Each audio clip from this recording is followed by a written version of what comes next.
Welcome to the Xbox Newscast Podcast, or as I call it, XNC, and I'm here in a special collaboration with my good friends, Xbox era hosts, Jon Clarke and Shpeshal Nick. How are you guys doing today? G'day. How are you?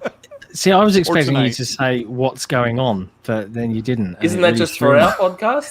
Is it exclusive to our podcast? I don't know. I can do it here. That's fine. But I thought maybe Colt go ahead, doesn't Nick, need say that it, sort say of over-exaggerated exuberance. We feel What's kind of cheap going now. What's going on? See, there you go. That's better. There I feel more at home now, like comfortable, ready to go. All right, yeah, welcome to the show. This is for me, it's an evening show on the Pacific West Coast in North America. For Mr. Jon Clarke, he's in the UK. It is super late at night. He should be in bed. And for our good friend, Shpeshal Nick, it is about 10 o'clock, 11 o'clock in the morning? 10 a.m. 10 a.m. In Australia. So we are spanning the globe, as it were, for the Xbox Newscast Podcast. If you're watching us right now live, you've landed on the Colteastwood YouTube channel. And if you're listening after the fact in your sweet, sweet headphones, we are on Spotify, Google Podcasts, Pocket Podcasts, and Apple Podcasts on iTunes. You can listen to that anywhere on demand. That goes up to the show about an hour after we go live. But you're here live. Guys, how are you doing? Gaming is still exciting, right? Things are still going? Yeah. Yep. It's a non-stop news fest with Xbox at the moment, and it makes life interesting, right? For any content creator that's covering that platform. It's just all the time. It's great. I mean, I love it. It keeps us way too busy, arguably, but it's just a great time to be a gamer, I think, right now. Yes, it is. Yeah, really so, good. Nick, what have you been doing? What have you been playing? Tell people what video game has been occupying your heart and mind and your hands. Doom Eternal. I was literally playing it just before we jumped on. Just got the BFG. After the Series X update came out, thought I'd jump in, and yeah, Doom Eternal's great. It's a really, really good game. You're replaying it with the enhancements? Is that what's going on? Yeah, I'm playing it at 120. I tried the ray tracing. I tried all the different modes, and I've settled. I'm getting too used to 120 now. I played Rocket League at 120. I'm getting way too used to it. So that's what I've chosen. 120. Spoiled with 120. Yep. Yep. So what about you, Nick? What have you been, or John? What have you been playing? It's interesting, actually, and I know it's on our topic list tonight in terms of how insane Microsoft are doing on Steam. I've been trying to play. This is a slight rant from me this evening. I've been trying to play A Pirate's Life, The Tall Tales and Sea of Thieves. And when it first came out, we jumped through, played through the first one. I was like, okay, it's setting it up. It's a bit slow. Went into the second one, and I'm sure people have seen on Twitter it's broken. And I saw that they released a patch. Yeah. Well, it was broken when it came out. Then I saw they released a patch. So we wasted 3 hours. They put a patch of wood over it, fixed the hole in the hull, apparently. So we jumped back on tonight to play it, and it's still broken. So I just wasted another 3 hours of my life. And I can tell that my mates are like, yeah. And they're like, it's going to be hard to persuade me to come back in again. And I'm like, Rare. Come on, guys. It's upset. It's made me a bit depressed about that because I was really looking forward to playing through. So I'll have to give it another week and try again. But a bit of a bummer. That's unfortunate because the Sea of Thieves Tall Tales is more like what I expected the game to be. Have more like a focus of playing with friends and having some stuff to interact with. Yep. Other than a wide open ocean and the game's changed a lot. Yeah, I mean, it's awesome. Like, don't get me wrong. Like, if you haven't, like, even if you're like, oh, PvP, bleh, definitely load up the game anyway. Get 4 friends, play through the Tall Tales. It's like Goonies meets Pirates of the Caribbean meets, your own comedy show, like a bit Monty Python in there. And it's probably the best gaming experience I've had with friends ever. And that's a big thing to say because I play a lot of multiplayer games. So, like, definitely don't sleep on them, but maybe give the newest one a little bit of time for them to fix some of the bugs because it's a bit wonky. Yeah, I've probably played 3 hours of that Tall Tales with Chris Grinnell and Darge Knight, who are 2 guys in the UK. And I'm not kidding. I said this last week, but about 2 or 3 hours of get on the plank, like just talking like that the whole time. I can't help it. It's crazy. By the end of the session, I couldn't even talk. My voice was so wrecked from. I need to see a live stream of this. Like, you got to get a hat, and you got to do this live. I need to witness it, not just hear about it. I think the audience would appreciate it as well. I think some of the things that we say in Pirate Talk aren't would probably be would be a different rating, but we do have a lot of laughs. Nick, are you playing this Sea of Thieves at all? Oh no, I do not play Sea of Thieves. The first time and last time I played Sea of Thieves was back when it first came out. Was it in beta or was it in game preview? Or it did have a little open beta thing. For 2 weeks. Yeah. I jumped in, and it's funny that the main complaints about the game back then were that it had no content. That's not the part that bothered me about the game. Mm-hmm. I thought the idea of a game where I could just roam around, do whatever, that doesn't bother me. What bothered me was that the game, to me, just did not feel good to play. The combat wasn't good. The gunplay wasn't good. I just didn't enjoy any of it. And I never went back. Yeah. I never went back. I agree with you. Like 30 FPS Sea of Thieves. My friend and I went to the Microsoft store in London for just before XO19 and took part in the tournament. Right, and there was a bunch of Twitch streamers and stuff there, and everything they had set up was Xbox One S's with console 30 FPS, and it killed us. It was just so unpleasant to play. Got to try it at 60, man. You got to try it. It's much nicer. Yeah, I mean, you need to do one session. Prof JJJ, a new member. Welcome to the channel. Membership, Prof. With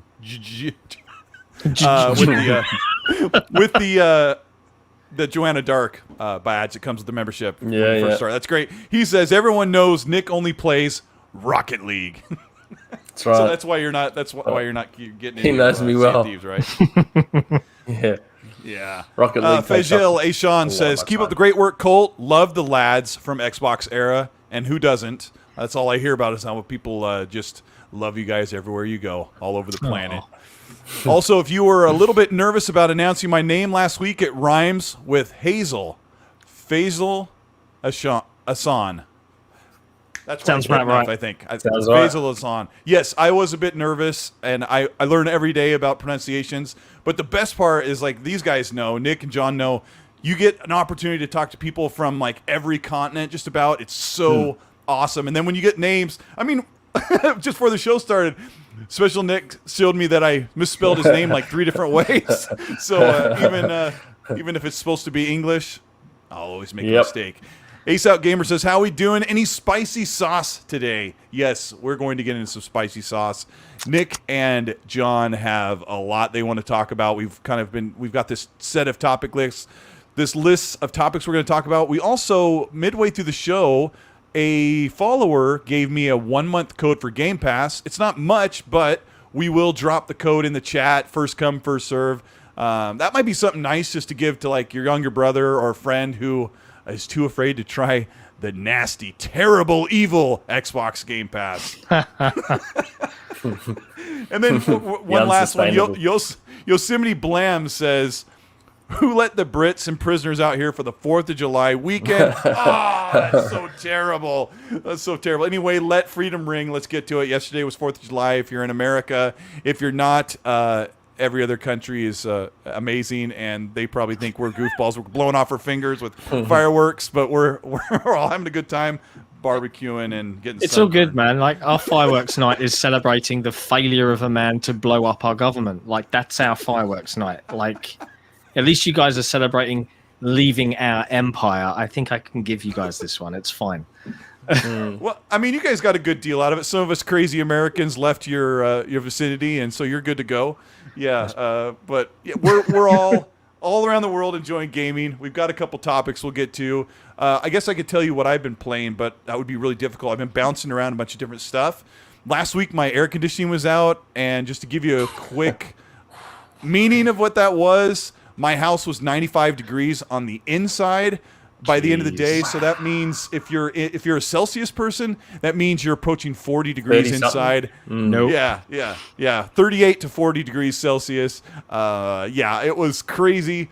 So I had like 4 or 5 days where I couldn't do much, and so when I got back, I've been bouncing around and just enjoying getting back on Xbox, play a little bit of Ratchet and Clank, whole bunch of stuff.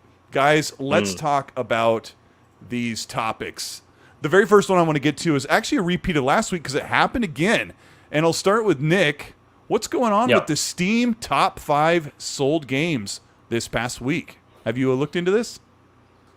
Yeah, it seems that the Xbox games keep finding their way up there, don't they? They don't seem to leave. They're just, I don't know. For games that apparently no one wants to play, everyone seems to want to play them. Do you know what topped the list by memory? Yes, I do know what's up. Nick's favorite. Yeah, my favorite It wasn't game. Rocket League. What was it? It was Sea of Thieves. Top the list. It's been up there a while, and there's like Forza Horizon 4 is there twice, so I assume that's the standard and the ultimate. Yeah. Yep. I'm surprised they don't just do it as one SKU in terms of the chart. I'm sure Microsoft are happy to see two. I'm sure they are. The I find it odd that they don't just say Forza Horizon 4 and put it second or first or whatever it would be with both SKUs combined. Because in the end, it's the same game. It's still Forza Horizon 4. Yeah, you get the 2 expansions and a bunch of car packs with the Ultimate version and some VIP stuff for extra money, but that game is 3 years old or coming up on 3 years old, and it just came to Game Pass or it came to Steam on PC about a year and a half ago or something like that. So isn't that crazy? It's topping the charts. What was the other ones, John? What was in there? I think we Sekiro got and PUBG. Yeah, Sekiro, PUBG as third and fourth place. I tell you what I find most interesting, and I think a lot of Xbox fans know this, and it's Microsoft seem to own loads of games or have games exclusive to their ecosystem that millions and millions of people play, but no one seems to talk about because they're not game award winners, right? Even though it's a racing game, it just gets brushed aside, right? Even though it's arguably very pretty. And I think when you look at this list, Forza Horizon 5 is going to be bonkers on Steam alone. Even though Game Pass PC exists, it's still going to just skyrocket. But Sea of Thieves has gone crazy because of the Disney partnership and the fact that it's just a very chill, fun game to play. Forza Horizon 4 has just got a bevy of content and is just great to play.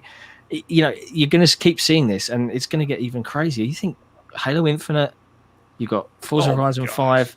This year is going to be insane. I can't understand where I'm going to fit all these games in the next 6 months. Right? Microsoft have got to be happy with their approach, right? Even though they give the games to you for free as part of a sub on PC, if you have it, they get best of both worlds this way. And I think it's the best way to be. So, Nick, I agree, John. So, Nick, why did they put their games on Steam? What's the idea here? Xbox? I mean, my assumption is they put them on Steam to get a lot more, I guess, engagement. Because I know, obviously they care about sales, but I think it's been clear for a while that they're moving away from sales being the one and only metric that everything should be measured by. And I guess they want to increase the install base of the games, especially the ones that are platforms. Anyone who plays the Horizon games knows that those games have a lot of content in them and you can play them for a long, long time. I'm nowhere near putting a dent in 3 or 4. And I guess they just want to increase the base that these games have access to. Because, I mean, everyone knows Steam is the number one platform on PC. And I don't see that changing anytime soon. So I guess it would seem silly to keep your games from that platform when they're on there. Having said that, though, I wouldn't be surprised if it hasn't. They haven't put anything on Epic, have they? No, not yet. No. Nothing on Epic and nothing on GOG. Nope. Yeah, Underachiever, one of the mods in the chat says, when I asked you, Nick, why do they put the games on Steam, he just wrote $signs in the chat. Well, yeah. I also want to thank Lethal Papa, Happy Bomb, and Underachiever, who are some of my mods who are here right now. They're keeping an eye on the chat and making sure nobody draws curly mustaches over our face while the show's going or anything like that. But they're amazing, good friends, and they're taking care of the show. So Steam is it's a good move. It's a good move, right? The next Gears game will be on there. Like John was saying, the Halo Infinite will launch on there. It's also on Game Pass, which means almost everyone, like millions and millions of people, could pay $10 a month outright for that game and just play the heck out of it for a month, and they would be fine. But I don't think that's going to be the case. John, you're saying you think Halo Infinite will be up there in the upper echelons of sales figures? Like I think it will do great. I mean, I saw a crazy thread the other day that was like, do we think Halo will even chart on NPD? Like, yawn, but yeah, of course it will. It's Halo. Like, despite the multiplayer being free to play, unless you're on Game Pass, you still have to pay to get to the campaign, right? But there's two things. Steam, the reason they're on there fundamentally is Microsoft mantra, go where your gamers are. Right? That's where a lot of the PC player base is. Wouldn't surprise me, and I think, Nick, you said this previously, Game Pass is probably very likely coming to Steam at some point in the mid to near future, right? Yeah, that's the rumor. It's probably going to do that because why not? Your client customer base is there, and frankly, Steam's install process is, well, good comparatively to Microsoft's on the store. So, it's just going to be bonkers. I just got a DM. I haven't got a rumor mill button. No. State of Decay 2 is on Epic. Is it? So State of Decay 2 is apparently on Epic Games. So it is. I didn't know that. They've dipped their toe. You have to wonder if they won't put more on Epic Games. I feel like we just got fact checked. Fact check. I don't know. I feel like checking now. Like I just got the DM saying State of Decay 2 is on Epic Games. So like fairly recently, I haven't heard anybody mention that. You can check if you want. Nobody will care if you're looking over at your monitor for a minute, but yeah, go ahead. I'm going to. Yeah, there it is. Wow. It's true. State of Decay 2 Juggernaut Edition. Wow. So why would Game Pass need to go to Steam if it's already on the PC Xbox client? Go where your customers are. It's hard. Like the Microsoft Store. I'm running Windows 11 right now, which is perhaps foolish of me, because it could crash at any moment. I'm sure it won't. It'll be fine. Yeah. But no one, even now, the store, I still load it up and I'm like, it's better, but it's still not great. And you've got to go where your customers are. So if you can enable, if you want to run your Game Pass subscription on PC through the Windows Store, you can. If you're comfortable and you're happy with Steam, what does Microsoft care? Steam are going to get a 30% cut if the sub's running through that, so they're not going to mind too much, especially if it takes off. It's win-win. And Microsoft gets to say they've got a few more million subscribers. Yeah, that's true. I also know when I was playing on PC a lot more, I couldn't link my Xbox Microsoft games through Steam because of the way that Xbox puts their games on Windows PC. You can't just go and link to the executable. Yeah. So what I was able to do is when I would most, like you said, you go where your customers are. I was always on Steam, and I was able to route my Uplay and a lot of Origin games into my Steam library where they were there, and I could just launch Steam and play almost everything there, which makes a big difference because the PC guys don't get that experience where all their games are in one click and a flip away, right? Yeah. So they're always complaining about launchers. Game Pass on Steam would be crazy. So it would go. Did you hear that Phil Spencer said that Game Pass is at 23 million recently?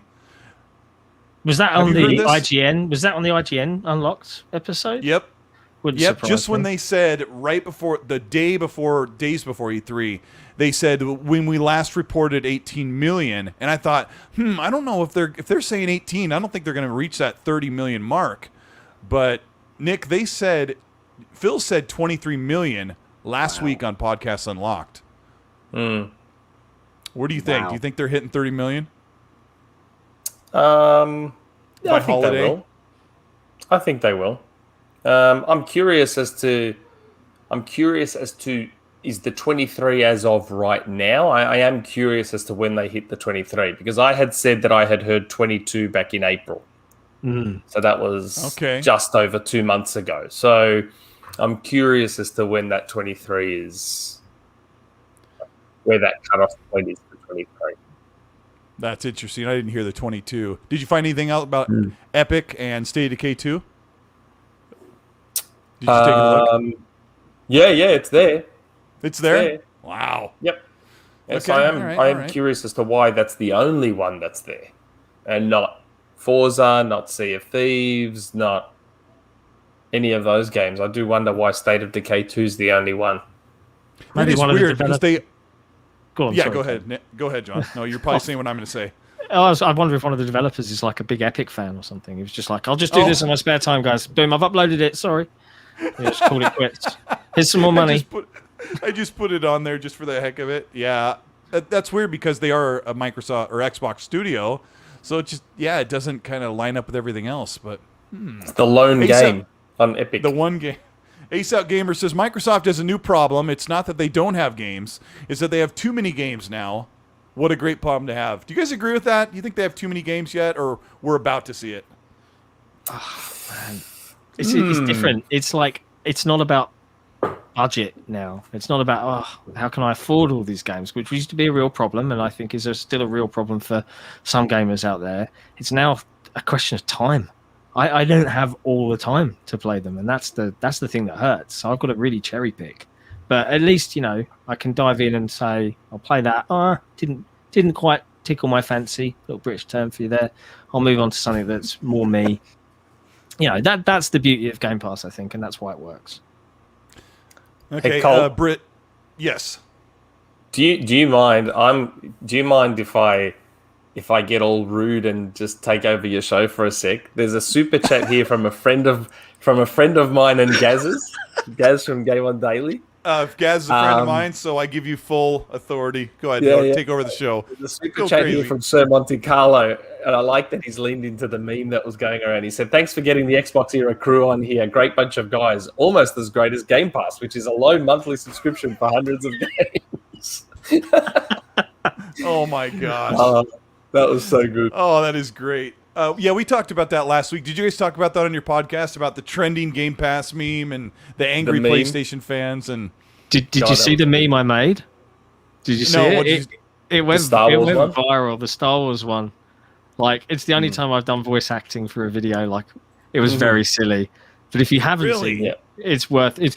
I think Greenberg and Sam Bateman from the UK team gave it a big round of applause because it took the very popular Padme and Anakin meme, and I put a little voice script to it. Okay. It was fun. It was just a big joke, and I think the best jokes you can make are when they're not taking pot shots at the other platform.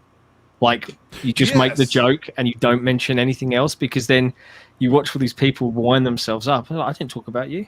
What's your problem? It's great. I love it. It was just a little tease, a little bit saucy, and it was all thanks to Gaz, funnily enough, from Game On Daily. I had the idea and I was like, I need a meme. And he sent me a screenshot of that one. I was like, that's pretty popular right now. I'll do a video of it. Mm-hmm. Yeah, Gaz and I, we're basically doing memes 24/7. He's 8 hours ahead of me, so like I'll have to cook up a really great meme, and then I'll look at the time. I'm like, dang it, he won't see this for like 8 hours because he's in bed. So I do think that's hilarious, because I actually put up a tweet yesterday or today. I don't even know what day it is. You ever get like that? Yep. I put up a tweet where I said all next-gen enhancements for Forza Horizon 4 are free for $0.00. And boy, did some PlayStation guys get upset, because obviously it bounces. It reflects off the Ghost of Tsushima upgrade, which I think is... we'll go ahead and talk about that right now. We'll segue right into that. It bounces into Ghost of Tsushima has some sort of paywall for the upgrade, but sort of not. I'm kind of on both sides of this. So... I'm going to ask both of you this, because I do sit on the fence with this one. I'll reset it for the audience. It is Ghost of Tsushima already got a next-gen enhancement patch on the PS5, so it runs at 60 FPS already, but it is still the PS4 Pro version with a better frame rate. So... They are bringing out a director's cut, which includes expanded DLC, which is a whole new area, new missions, which is all new stuff for $30 more for the upgrade. It gets a little shaky about how that goes. But what it boils down to is there is some sort of $10 surcharge either for the PlayStation price hike or for some people looking at it as a paid upgrade. John, let's start with you on this one. Which side of the fence are you on this controversy or controversy?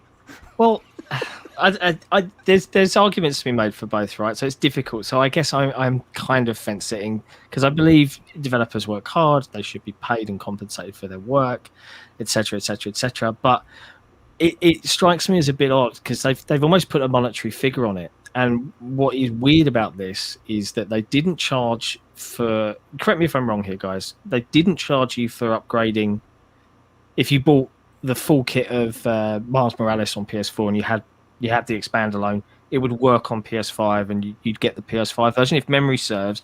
And the same was true for another launch title. Days Gone. Thank you. Days Gone. But then for this, and this is where it's really weird, if you have the PS4 version and you want to upgrade to the new director's cut, it's 16 pounds in UK terms. That's the PS4 to PS4 upgrade. But then if you own it and you want to upgrade to the PS5 version, it's 25 quid. But if you own that and you want to upgrade the other one, then it's 9 quid for just the next gen. It's really I'm confused. Exactly. I don't know what to do. And it's almost like they don't know. Yeah. They don't know what it's worth. And it just I think the reason it's caused uproar is because when you look across the other side of the fence, Microsoft's like, oh yeah, Forza Horizon 4 is now updated to have all these things. Oh, Doom Eternal, here you go, ray tracing, no worries. And with smart delivery as well, it's just constantly like ding, ding, my games are just great now, or better and better. And I've paid nothing to get those enhancements. And that, I think, is the real crux of why it's made a noise at all. Yeah. So it's difficult. Okay. That does not sound very clear. And it sounds like people are defending that. Nick, what's your take on it? Can you break it down any easier than that? No, I'm not 100% clear on how it works either. There's that many different pathways. I think this is like probably the most confusing one they've had, isn't it? Like the Spider-Man one was a bit yuck as well, but at least it was a touch clearer. This one, there's like 4 different parts, I think, for the upgrade. Because I think you can get the director's cut on PS4 as well, can't you? Yes. So you can buy the director's cut. Yeah, you can buy the director's cut on PS4, pay more and upgrade that to PS5. You can buy the standard edition on PS4, upgrade to the director's cut. You can buy it on PS5. Like it's so weird. Like, I mean, at the very least, you have DLC though. You have the icky DLC, on there, which is something that you can justify it with. I just think at some point you'd think Sony would just eat some of this stuff, like the enhancement upgrades. Just eat them. Like, don't charge people for them. Well, nutshell. In UK terms, they are saying for £9 in UK money, which I don't know is probably like $15 for you guys in the US at least. You get this is what that $15 is worth. Dynamic 4K 60 FPS, DualSense features, 3D audio, lip sync for Japanese voiceover, and this is the one that is just like what ability to transfer your saved game from your PS4 to your PS5. That's what $15 is worth. And that's just standard on an Xbox. You have to have PS Plus to do cloud saves and transfer stuff. Set it up automatically. Oh man, I don't know. Can we break it down like any simpler? I don't want to be on this too long, but I'm not quite convinced that they're charging you $10 for an upgrade, because I feel like if this is like a 15 to 20 hour expansion, you're paying $30 for it, which is kind of the norm. We paid $20 for Hivebusters, which is 3 hours no matter which way you play it, because it's linear, and that's a lot of money. So I'm not quite convinced that Sony did something really shady here, but they really need to clear the way that you access a next generation upgrade. Smart delivery definitely is not a buzzword, but I don't know. Yeah, we all learned that. See, Like I'm looking at it. I'm looking on the PlayStation Store now, and the director's cut upgrade on PS4 for me, if I was to buy it, is $30. Just for the director's cut upgrade on PlayStation 4. On PS5, where is it? I can't even find it on PS5. It's got to be the same, right? No, that's the difference. Think? It's like Underachiever in the chat. We were talking about this back and forth because we game share on PlayStation. He bought the deluxe version of Tsushima, and so I think no matter how you slice it, one of us has to pay $30 to get this upgrade. No matter whether or not he bought the deluxe version or not, I think he'll pipe in here in a second. But you guys like this game, right? I thought it was great. I haven't played it yet. Haven't played it. Okay. It is the best way to describe it is it's a. I'm gonna get in trouble for saying this, but hey, trouble's fun, right? It is a great 360/PS3 era game. Sucker Punch is amazing, but it really feels like those first open world third person action adventure games. Set in Japan, so it feels like an Assassin's Creed game. It has. I was about to say it always reminded me of Assassin's Creed, just the way it looks. Yes. And in some ways, it's better. The combat has a really cool feeling to it. You can do these timed attacks, and you can do these combos, and it's more accessible than For Honor for the sword combat.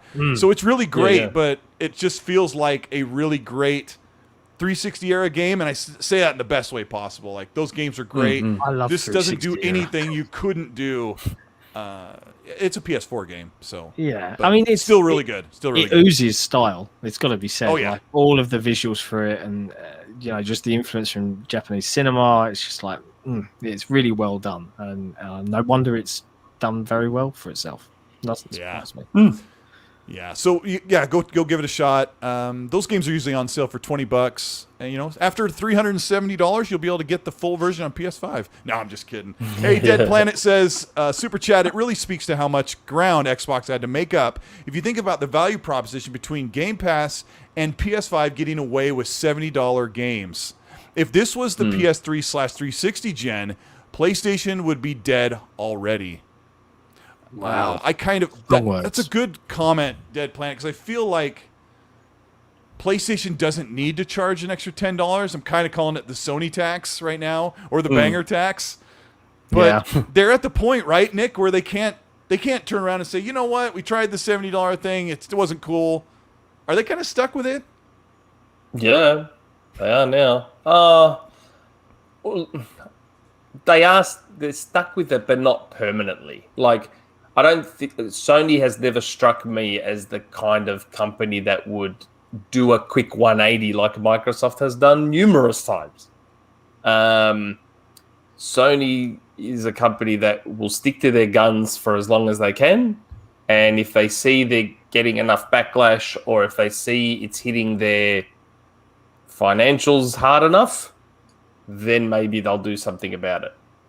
I don't think it will. I'd say that for the time being, we're stuck with $70 games and $10, $20 upgrades and weird, quirky upgrade paths and save file issues. And I think the crux of all of the quirkiness to this, the reason it feels so complex, is because, as I understand it, and Colt, you might know more about this than me, but when you develop an Xbox game, you can just say, "Yep, make it Gen 9 aware," and it will pick up some serious, and so on and so forth. But it's one game, and the game knows what device it's running on and adjusts itself accordingly. Whereas for PlayStation 5, they are two separate executables sitting on the store, right? Which is why there's suddenly this huge disparity between I've played it on here, and we've seen all these crazy nightmare stories where I've got the Avengers updates come out and I want to play it on my PS5, but I've got to download the PS4 version, and then I've got to upload my save to the cloud, then I've got to download the PS5 version and pull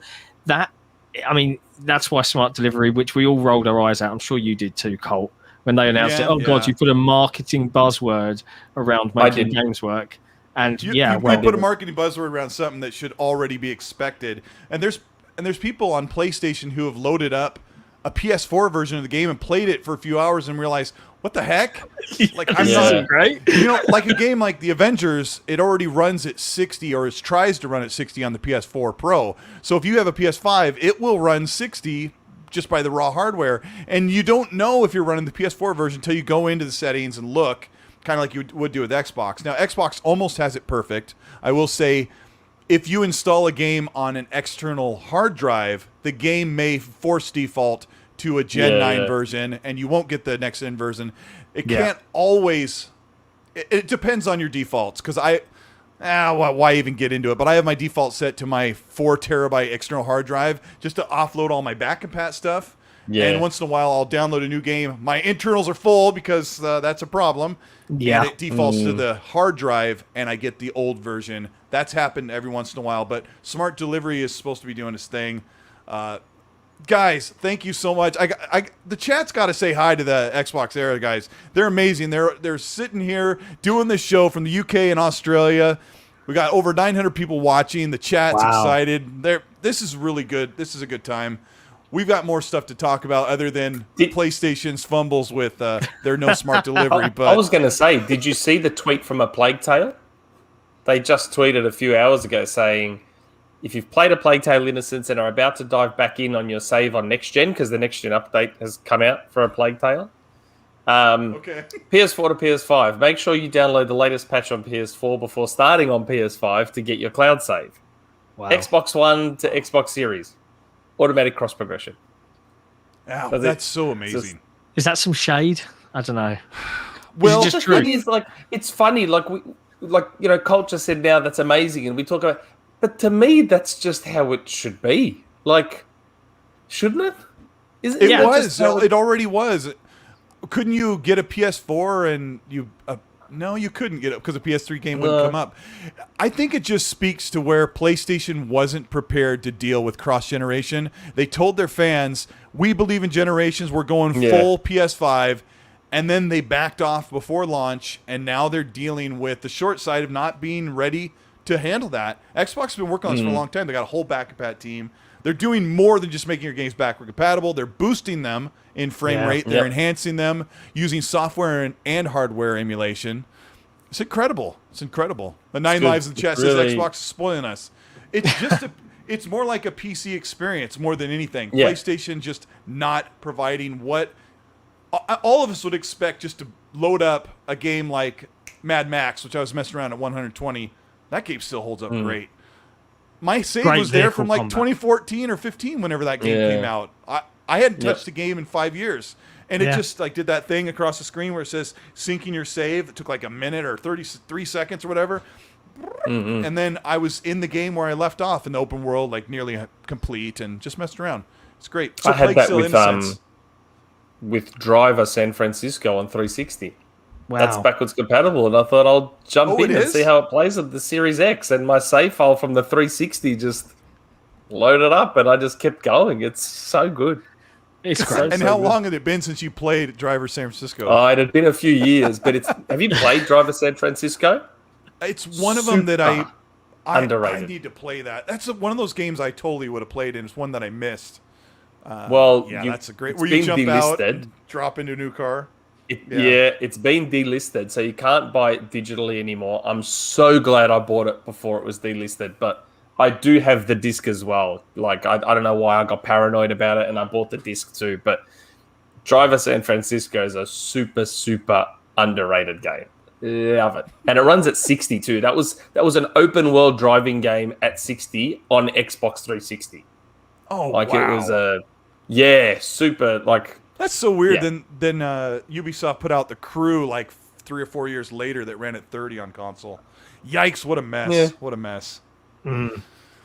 So that's a lot. That's a lot of talk about old games, right? Yeah. Let's talk about something that has been.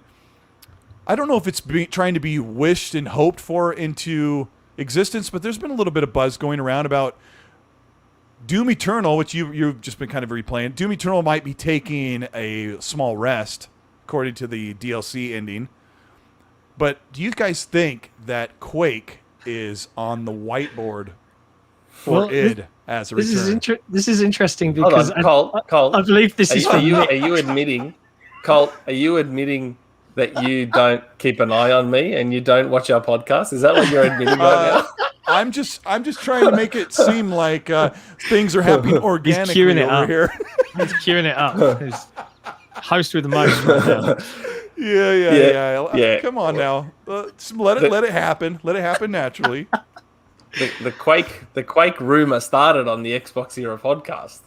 I had someone reach out to me and tell me they just randomly out of nowhere asked me if I had heard about Quake coming back with a female protagonist, and I said no, I have not heard that, but that would be an amazing thing. I love Quake.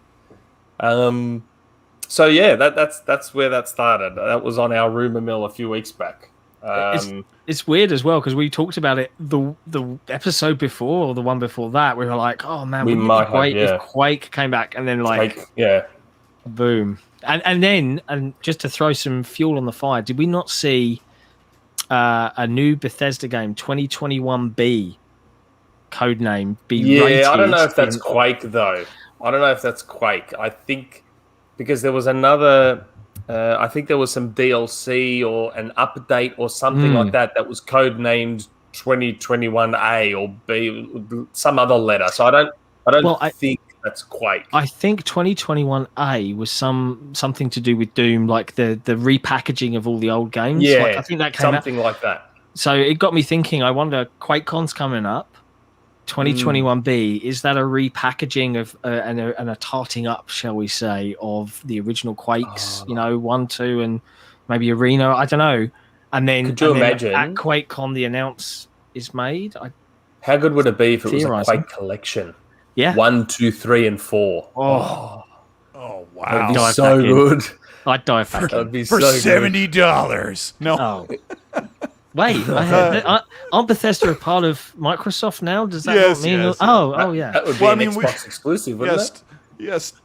That's I even tweeted about that because I've been kind of keeping an eye on what you guys have been talking about. So getting people excited about Quake. What they did with Doom is amazing. That this comes to a super chat from Dead Planet says, "How does it evolve Quake without Doom-izing it?" And I've thought the same thing. Like, how do they make it not just feel like... How do they differentiate it? Because I played Quake in 96 on a friend's laptop.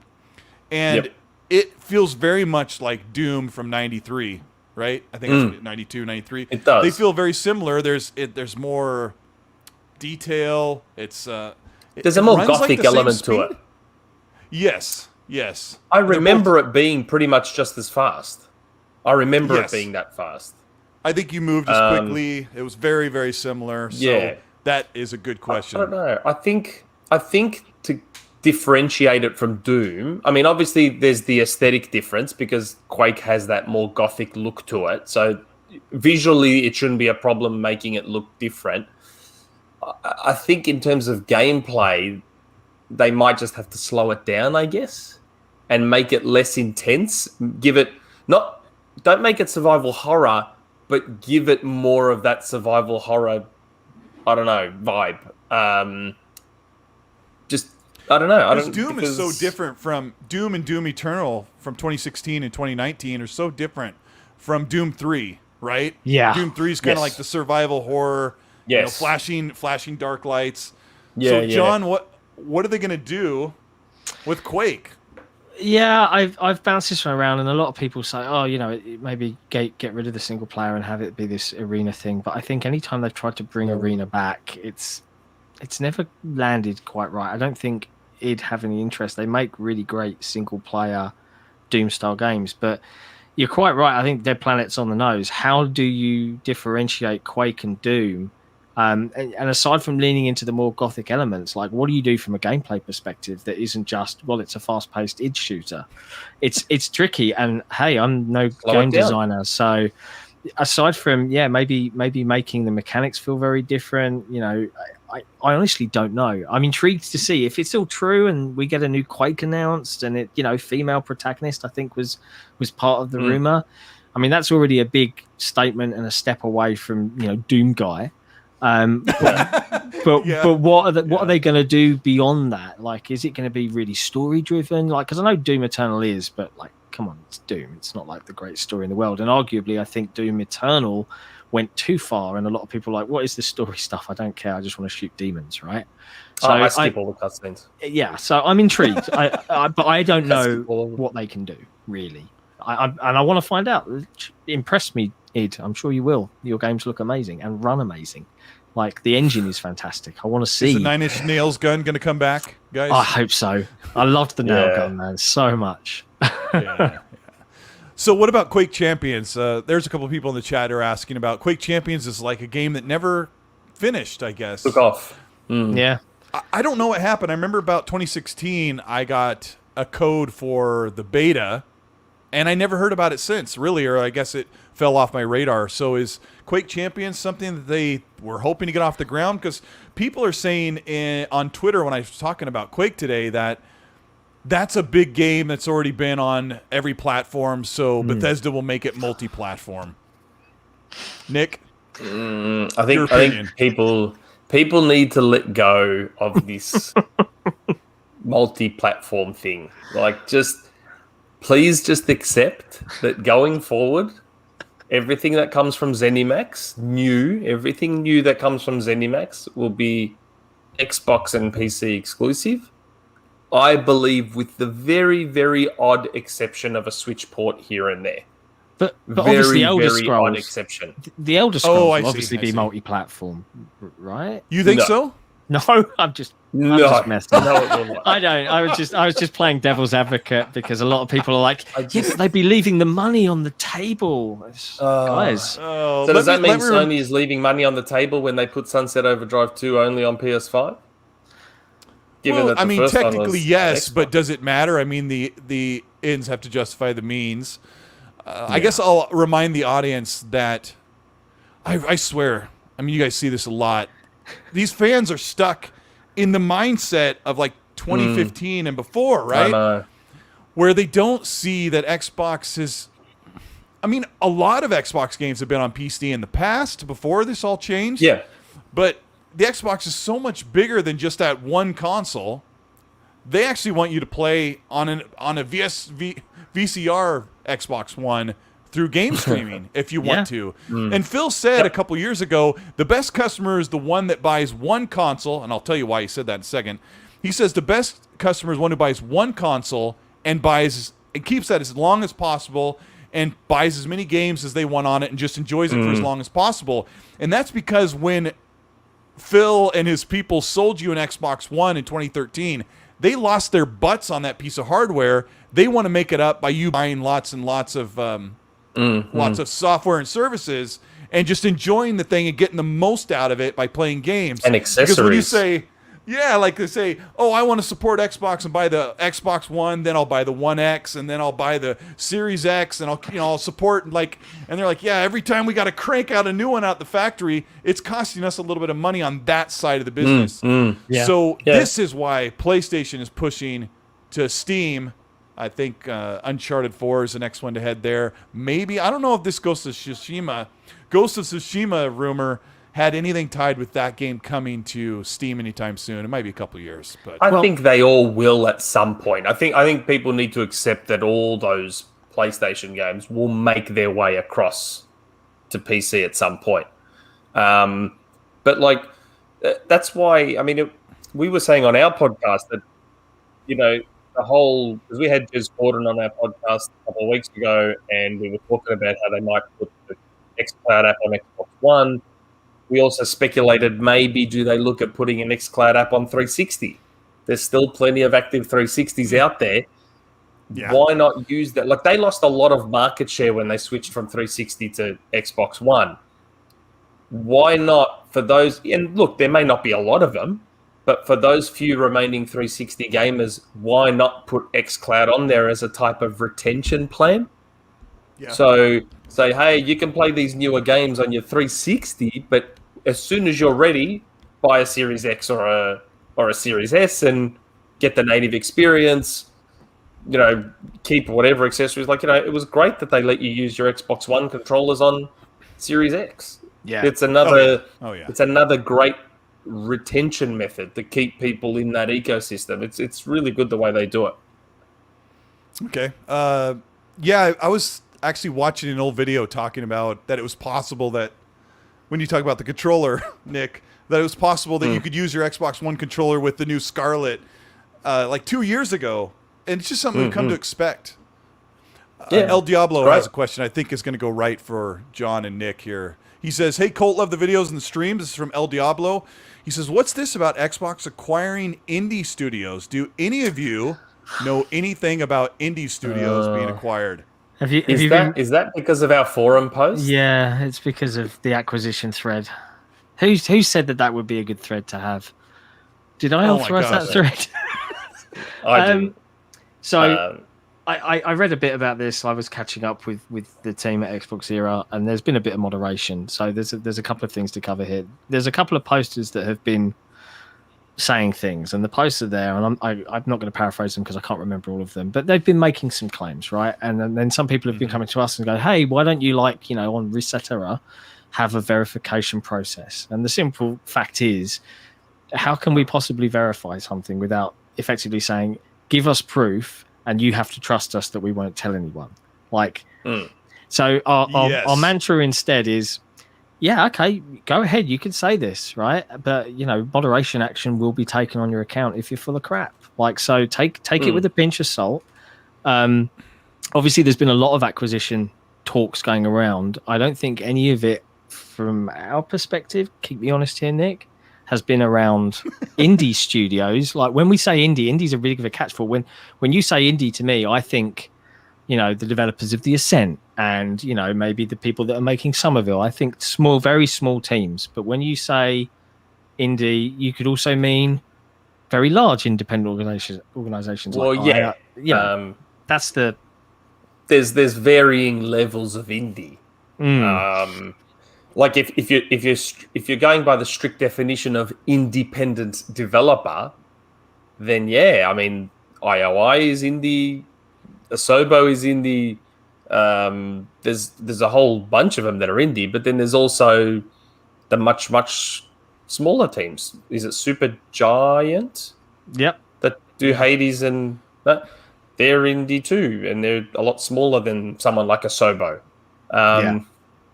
It just depends on the level you're talking about, really. But there's a lot of, Sony's doing a lot of acquiring at the moment, aren't they?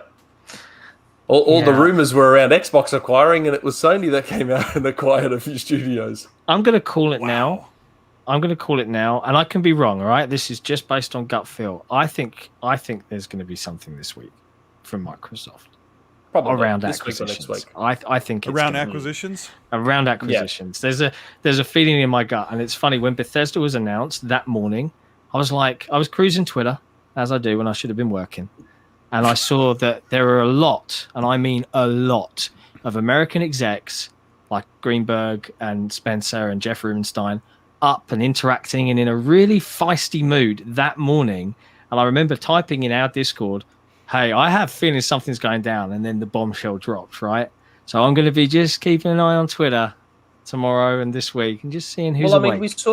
We saw the deleted tweet from Chris Charla where he congratulated someone on an acquisition. No one knows who. He congratulated someone. Maybe it was Sony. Yikes, that ties into like your indie studio acquisition thread. Yikes. Like Chris Charla is the head of ID at Xbox for anybody who might not know that, but he's an amazing guy. So he deleted a tweet where he alluded to someone congratulating them for an acquisition? Yeah. Oh boy. And some people were like, oh, maybe he was congratulating PlayStation. Sony. I'm like, but then why would he delete it? It's not like it didn't happen. Sony did acquire Nixes and they acquired Housemarque, and let's be honest, they've acquired Bluepoint. Yes, they probably acquired Bluepoint. I don't know. Let's, John, let's talk about. You think they might be talking about an acquisition? We were expecting to hear about an acquisition probably at E3, but it didn't fit into the format or the timing or wherever they were in the business part of that strategy. So is this something, let's just go on your prediction.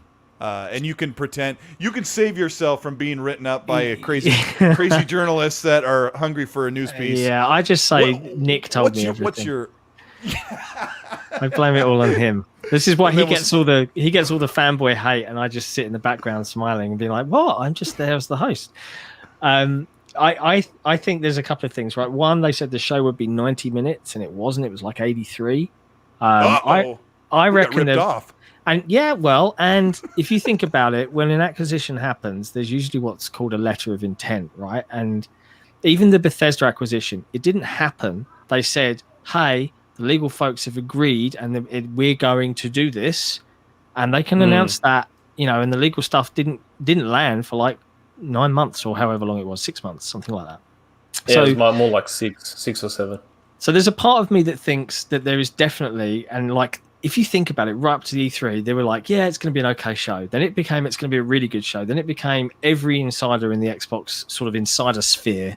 That's like a weird metaverse. I don't know what's going on in there. Maybe everyone's just, telling each other things. We're all in Discord DMs. Yeah, but it just exploded, and suddenly everyone was like, wow. But then I think Miles said very accurately, he said, I don't think there's Miles from Windows Central. He said, I don't think they're going to do any acquisitions. And the reason I don't think that is because tonally, this is the first time Bethesda are together as partners with Microsoft. It wouldn't work. And that is why I kind of think, and it's pure conspiracy theory. That's why I think that 7 minutes was cut. And they'll give it a couple of weeks for the news cycle to die down. And we'll see something this month, I reckon. Could be wrong. That's my prediction.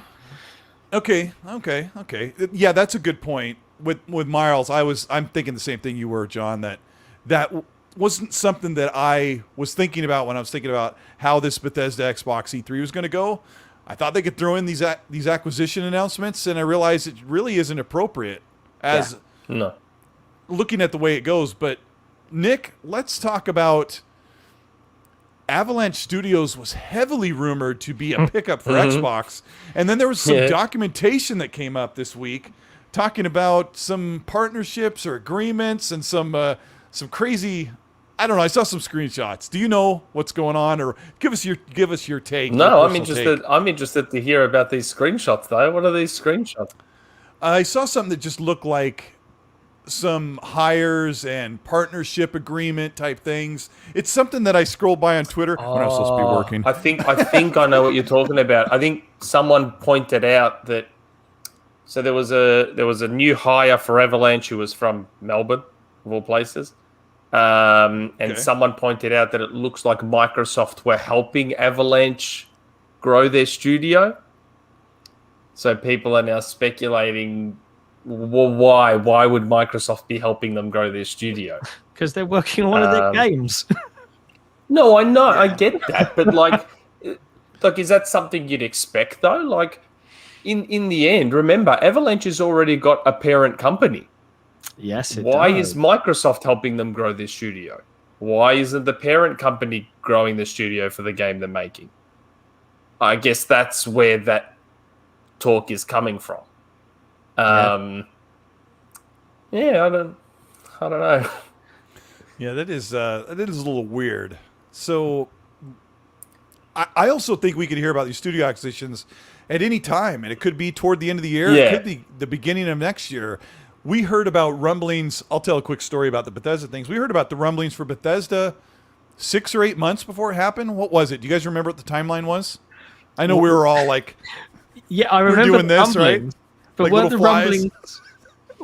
rumblings all for Sony to be buying Bethesda? Yes. I swear that was all the articles. Yeah, they were for a little while. And I love. I don't know if you've gone back through any threads where you see some of the Sony camp being like, like this, and then when it reverse happened, those same people were very, very cross. But there was a point when there were rumors that Microsoft was, remember the words were seriously considering buying ZeniMax. And I remember anybody who's anybody would be like, nah, I don't know about that. That's a lot of money. My funny story is the night before the Bethesda acquisition was announced official, Nick's raising his hand. I love it. The night before the acquisition was official, I was on Xbox Party Chat with Dealer Gaming, Zocker, and Tim Dog and Rand. Like we're doing those things where we're playing games. We're almost like doing this podcast. It's not airing for anybody. Yeah. And I was frustrated with, because a year ago, Xbox was kind of slow to get rumbling. They did the Hellblade announcement, and things weren't really moving yet. And I was giving this rant to them. I'm like, I don't even know if Xbox... This is horrible. I'm saying this on live on the air, but I was like, I don't even know if Xbox is even going to buy anything, because we had heard before Mike Ibarra left, who was one of their big heads at Xbox, before he left, he had made complaints that Xbox wasn't really going to bring it and buy up big and make big games. They were interested in making little games for Game Pass, and he said that stuff behind the scenes, which he's later changed his whole tune on. But I was giving this rant to my friends on a private party chat saying, I don't think Xbox has the guts to buy something like this. I don't even know if they're going to do it. And my friends were like, whoa, calm down. And I said, well, I don't know what's going on. We haven't heard them do anything big. And I kid you not, that morning, I'm laying in bed because the news broke like 6 a.m. I was about to get up, and I look at my phone. I'm like, what? Polish the What? And I messaged my buddy, Underachiever, who was in the chat earlier. I said, what's going on? And he goes, and I'm like, windshield wipers on my glasses. What is going on? He goes, they bought Bethesda. I'm like, just for Game Pass or what? He goes, no, they bought Bethesda. And I look at Twitter, it's like, yeah, it was an insane. Went nuts. And like, I know I've watched Xbox for so long and watched what they're doing, and I knew that maybe they could spend that kind of money, but it blew me away, and I think it really shook the core of what gaming fans expect from Xbox coming in this generation. And wow, yeah, and I mean, they've said they're not done. I come on, why were you raising your hand?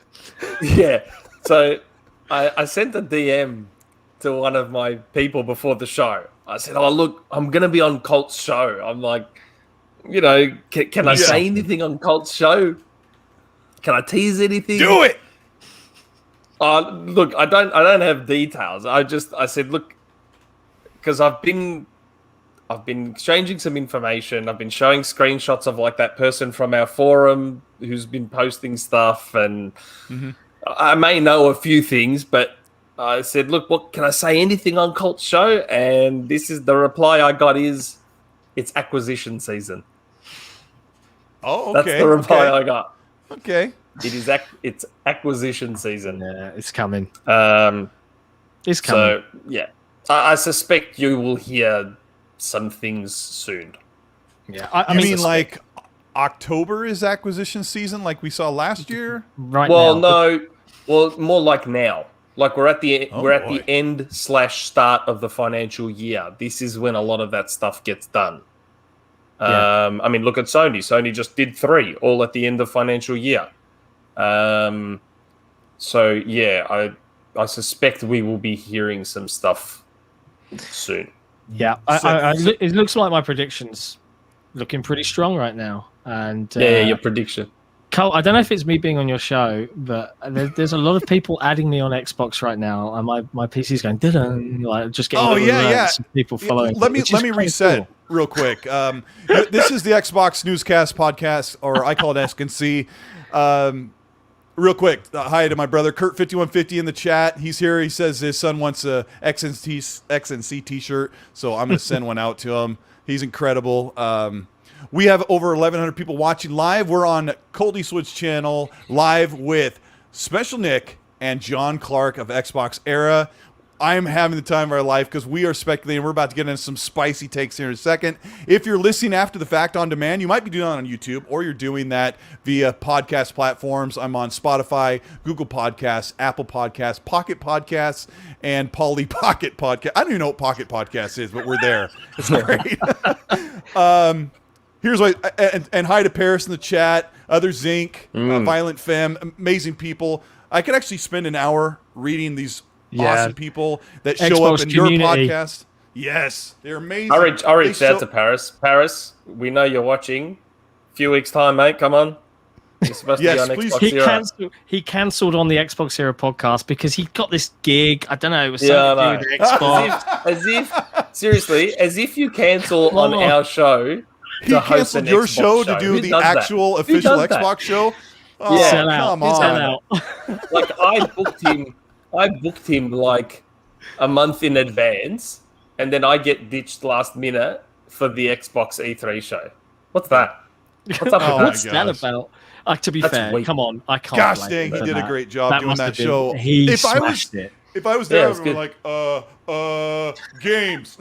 Oh yeah, He was so great. I would have crapped bricks. So let's sure. talk about, if I can remember what subject we were on. Acquisition season, baby. Acquisition. Okay, season. so you remember, thank you. So John, you remember Jim Ryan said, no, we don't just throw money at our studios. We build them It's not random. organically. Right? He said that, and then he turned around and ate a ham sandwich, and then the next morning he goes, we want to buy Blue Point and Housemarque and Nixus. So Nixus. Yeah, It was right. all very So- organic though. very organic. Did you guys know that PlayStation has bought half of their studios? They didn't build them Yes. from the ground up? Yeah. Okay. Yep. They bought most of them. Yeah. So let's talk about Housemarque. Great studio who's gone basically Very. from blockbuster arcade game to their first foray into AAA. So their future is set as long as they keep working with PlayStation. They are probably buying Blue Point, which would, you guys would probably think, right? They would be a remaster studio. They bring those old games and bring them into the future. Well, which, if that's all they did, people would be super happy, right? I don't know. Like, Blue Point have always said they'd like to make their own game. Yeah, they've been pretty And they've shown that they're very technically capable. And, Housemarque, we were saying on our podcast for the longest time that Returnal appears to be an audition for acquisition for Sony. They went from making nothing but twin-stick arcade shooters and Outland, which was also twin-stick, but a lot of people forget that Housemarque made Outland, which was on Xbox Live Arcade as well as on PlayStation 3. Yeah. So they went from making all these twin-stick arcade games, and then out of nowhere, they're making this third-person over-the-shoulder Twin-stick narrative. arcade game. Yeah. Like it was still a bullet hell. Yeah. Yes, that they still had a lot of their traditional elements in it, but you could see the obvious shift and where that was heading. Yeah. So I'd like to think that if, like, Nixus was clearly bought for tech support and for PC ports, so obviously that's a nod to them doing a lot more PC ports. I think Blue Point, while they would probably use Blue Point to do some remasters and stuff, I still think they would also let Blue Point make a game as long as it's a Sony game. Like, if As long Blue as it Point, ticks the boxes. yeah, as long as if Blue Point turned around and said, we want to make a, I don't know, graphic novel game like Dusk Falls, I would wager that Sony would be like, no, that is not what you will be making. I think that Blue Point will be allowed to make their own game as long as it fits what Sony would like, basically. I don't know how to word that any differently, but Do you get that from Xbox? It doesn't seem like Xbox Game Studios says, nah, we don't want you to make a point-and-click adventure game. I get the opposite approach. But what works for Sony obviously works for Sony, right? There's a couple of things, right? We've said this before, like Sony games have a huge amount of polish. Like, when you're playing a Sony game. And the reason that they do so well, and they are the Hollywood of the industry. And I think we were commenting about the use of the term director's cut is almost leaning into that ethos that Sony PlayStation seem to have, is that, these are events. These are the summer blockbusters of gaming. And it works really well for them. Why would they change that until they start seeing it not work? I find it moderately ironic, perhaps, that in an era where Game Pass exists, and it's an article I'm working on at the moment for Xbox Era, in that Microsoft have bought all these studios, and they're all great, and they've made it very public that they want to reach this AAA first party game every quarter, right? I think was the phrase used in the press briefing before E3. And I think of a studio like Housemarque making those really cool, really, really brilliantly done twin stick shooters, and how well they would fit in that Game Pass world now. When they had to go and go the other way because their games weren't selling on PlayStation anymore, and they've gone this way now to reach this new level. And yet in this side of the fence, they would almost be really looked forward to on Game Pass. But it's indies now. These little games, these are the lifeblood of what we're playing. Like the AAA games will come and go, but it's the games that come every week, every couple of weeks on Game Pass that really keep me entertained. And Housemarque probably would have been a really good fit for that kind of world. And it's it's a shame, but if you want to play their games, go buy a PlayStation. I do hope Sony still lets them, grows them to maybe be, if they're not already multiple teams, and still let them do some of that stuff, Dead Nation. I don't know if you ever played Dead Nation on PlayStation 3. They did a remastered or another edition on PlayStation 4 as well. Dead Nation is one of the best twin stick shooters I've ever played. Resogun at PS4 launch was great. Super Stardust HD. Even that Outland, I got it on 360. Even that's a good game. I don't know if Outland came. Oh no, it would have come after. It uses that similar color switching mechanic or time switching mechanic, whatever you want to call it, realm switching mechanic that Metroid Prime Echoes had, or whatever. You got to switch your color to be able to go into certain areas and all this. It was a really, really cool game, Outland. Housemarque make. Housemarque make great stuff. I hope that Sony does still let them do some of what they always loved doing. I hope.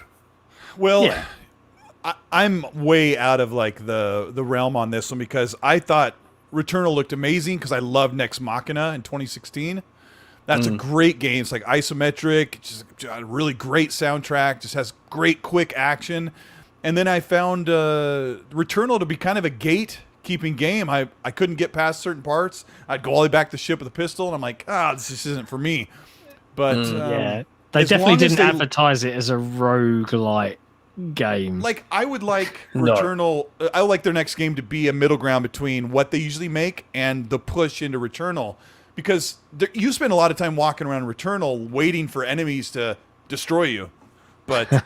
They're an amazing studio. Hey, Faisal Ashan says, back to our Sea of Thieves, he says, a friend of mine bought my friend Rage bought Sea of Thieves on Steam because he couldn't get it to work on the PC Xbox app, that's super annoying. And they're still, I was just talking to Zocker87, who's a YouTuber. It was on RDX when I was on your RDX show.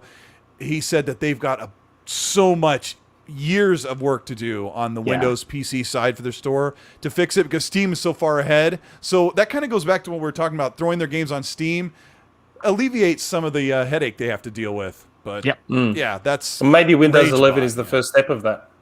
Yeah. I hope so. And I haven't installed it because I'm not a crazy live on the seat of my pants guy like Jon Clarke.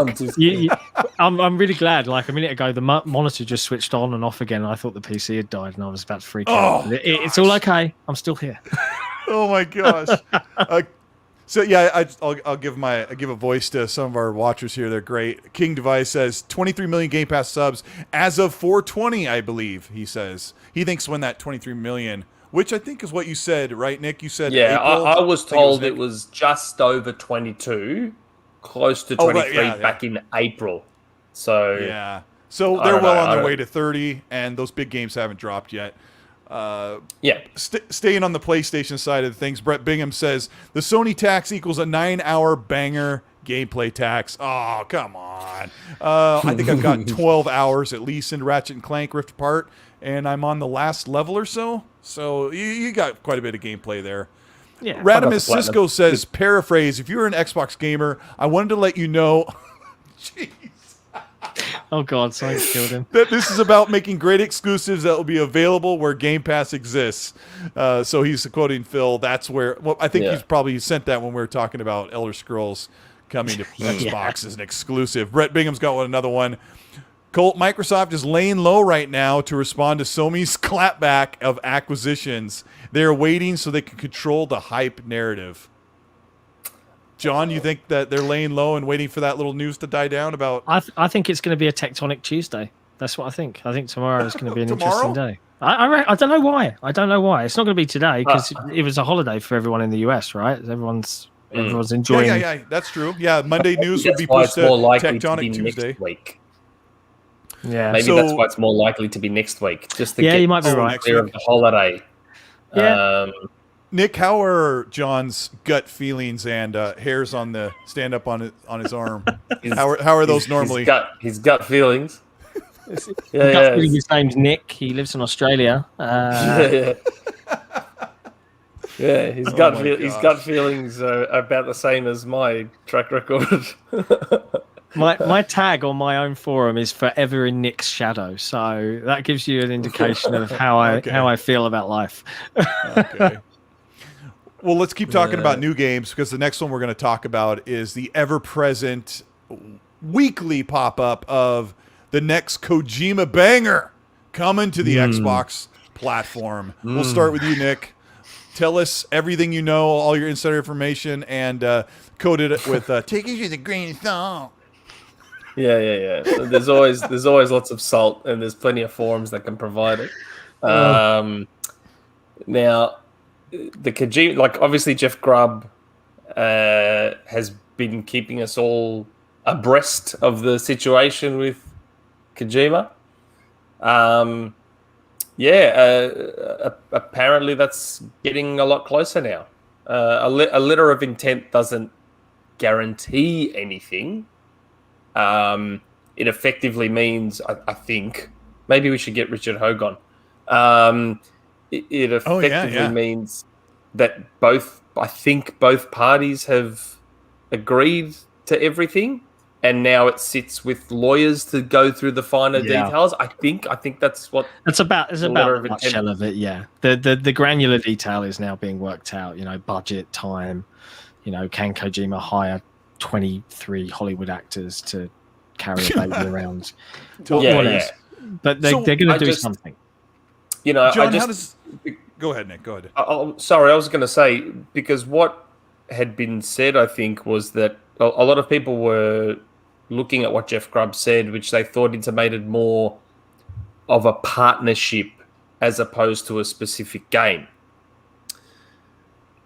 Okay. What if, and I don't know if this is just misreading the tea leaves or whatever it is, but I just wonder if the reason it was announced as a partnership, is it because there's more than one game? Meaning, and maybe that's why.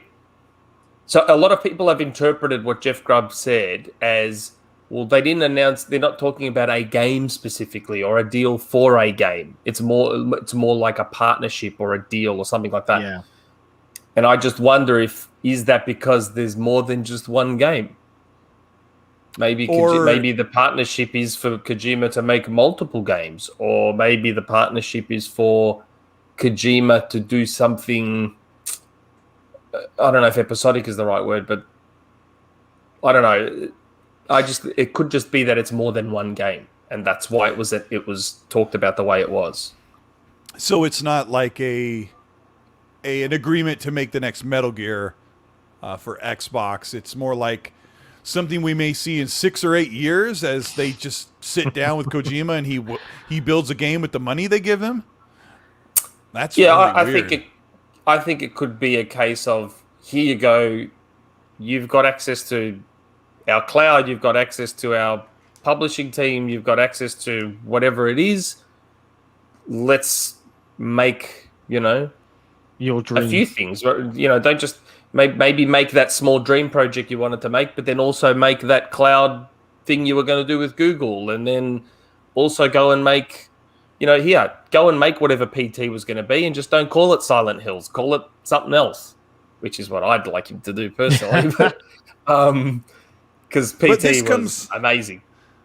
But this comes off of, I swear a week before, the PlayStation guys were sure that there was this blue box rumor that Kojima was making a Silent Hill thing, getting ready to do a partnership with PlayStation, and now it's flipped to where it looks more plausible that Kojima is working with Xbox. I love you guys are shaking your heads as I say this, but I'll remind the chat and anybody who's watching that ever since the PlayStation was invented, half of those games that Kojima has made have released on an Xbox.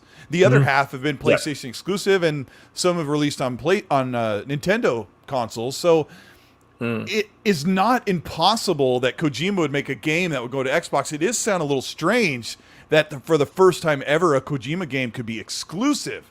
John, what do you think? The reason we were both shaking our heads is there was a bit of a rant when we spoke about this on the weekend, because I think that the nutshell was like, especially with the blue box stuff, it's like, what is wrong with people? Like, talk about like those poor developers. Yes, they made a terrible choice in even joking or even hinting and like sucking up some publicity in trying to maybe suggest subtly.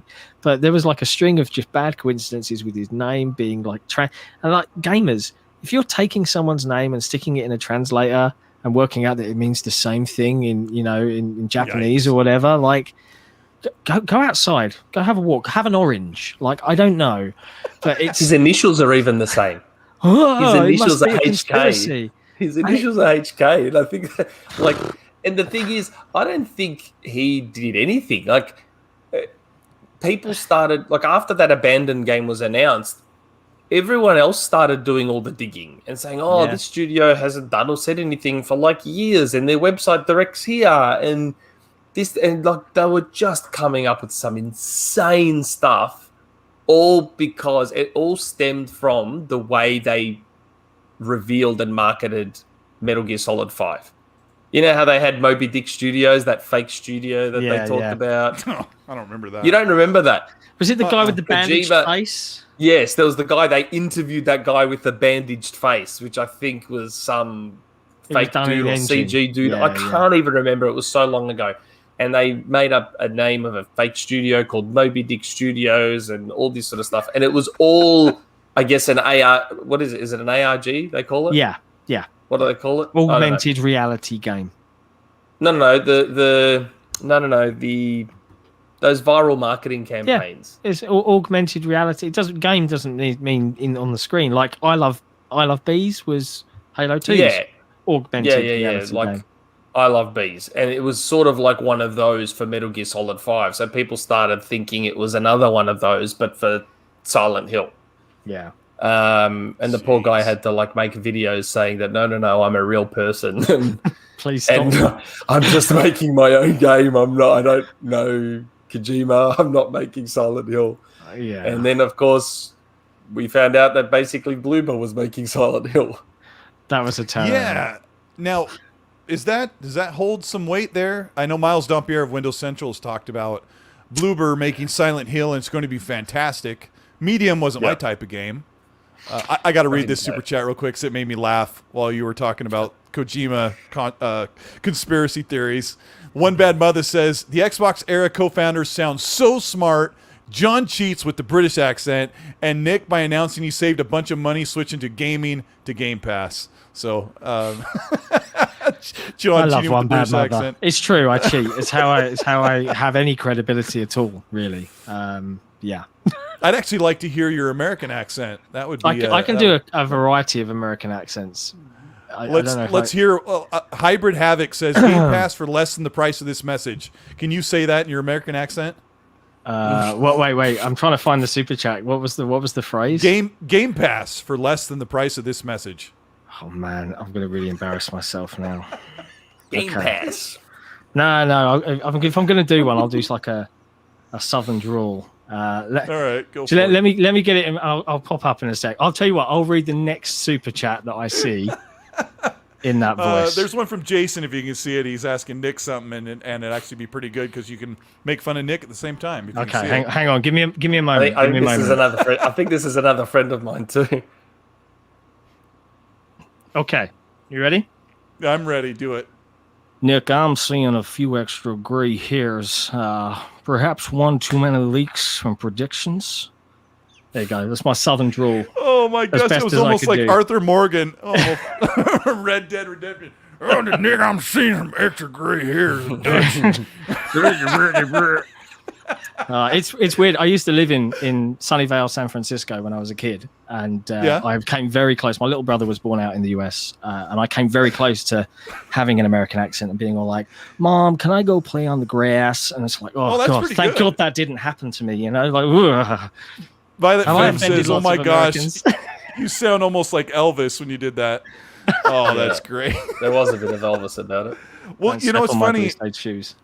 When we talk about accents, it's so funny that we always think there's one or two types of English accents, but talking to different people from around different parts of the UK, there are different English accents all over different boroughs and regions. And then, then you hear the guy do an English accent, but he sounds more like he's Australian, who would like Nick. Accents are hilarious. We have a good time with them. And I just think I just keep going back to when you get to do a podcast like this, we get to talk to people from all over. It's amazing just how different we are, and gaming's that one thing that we can agree and disagree on constantly. Opinions are varied. Yeah, they're very, very.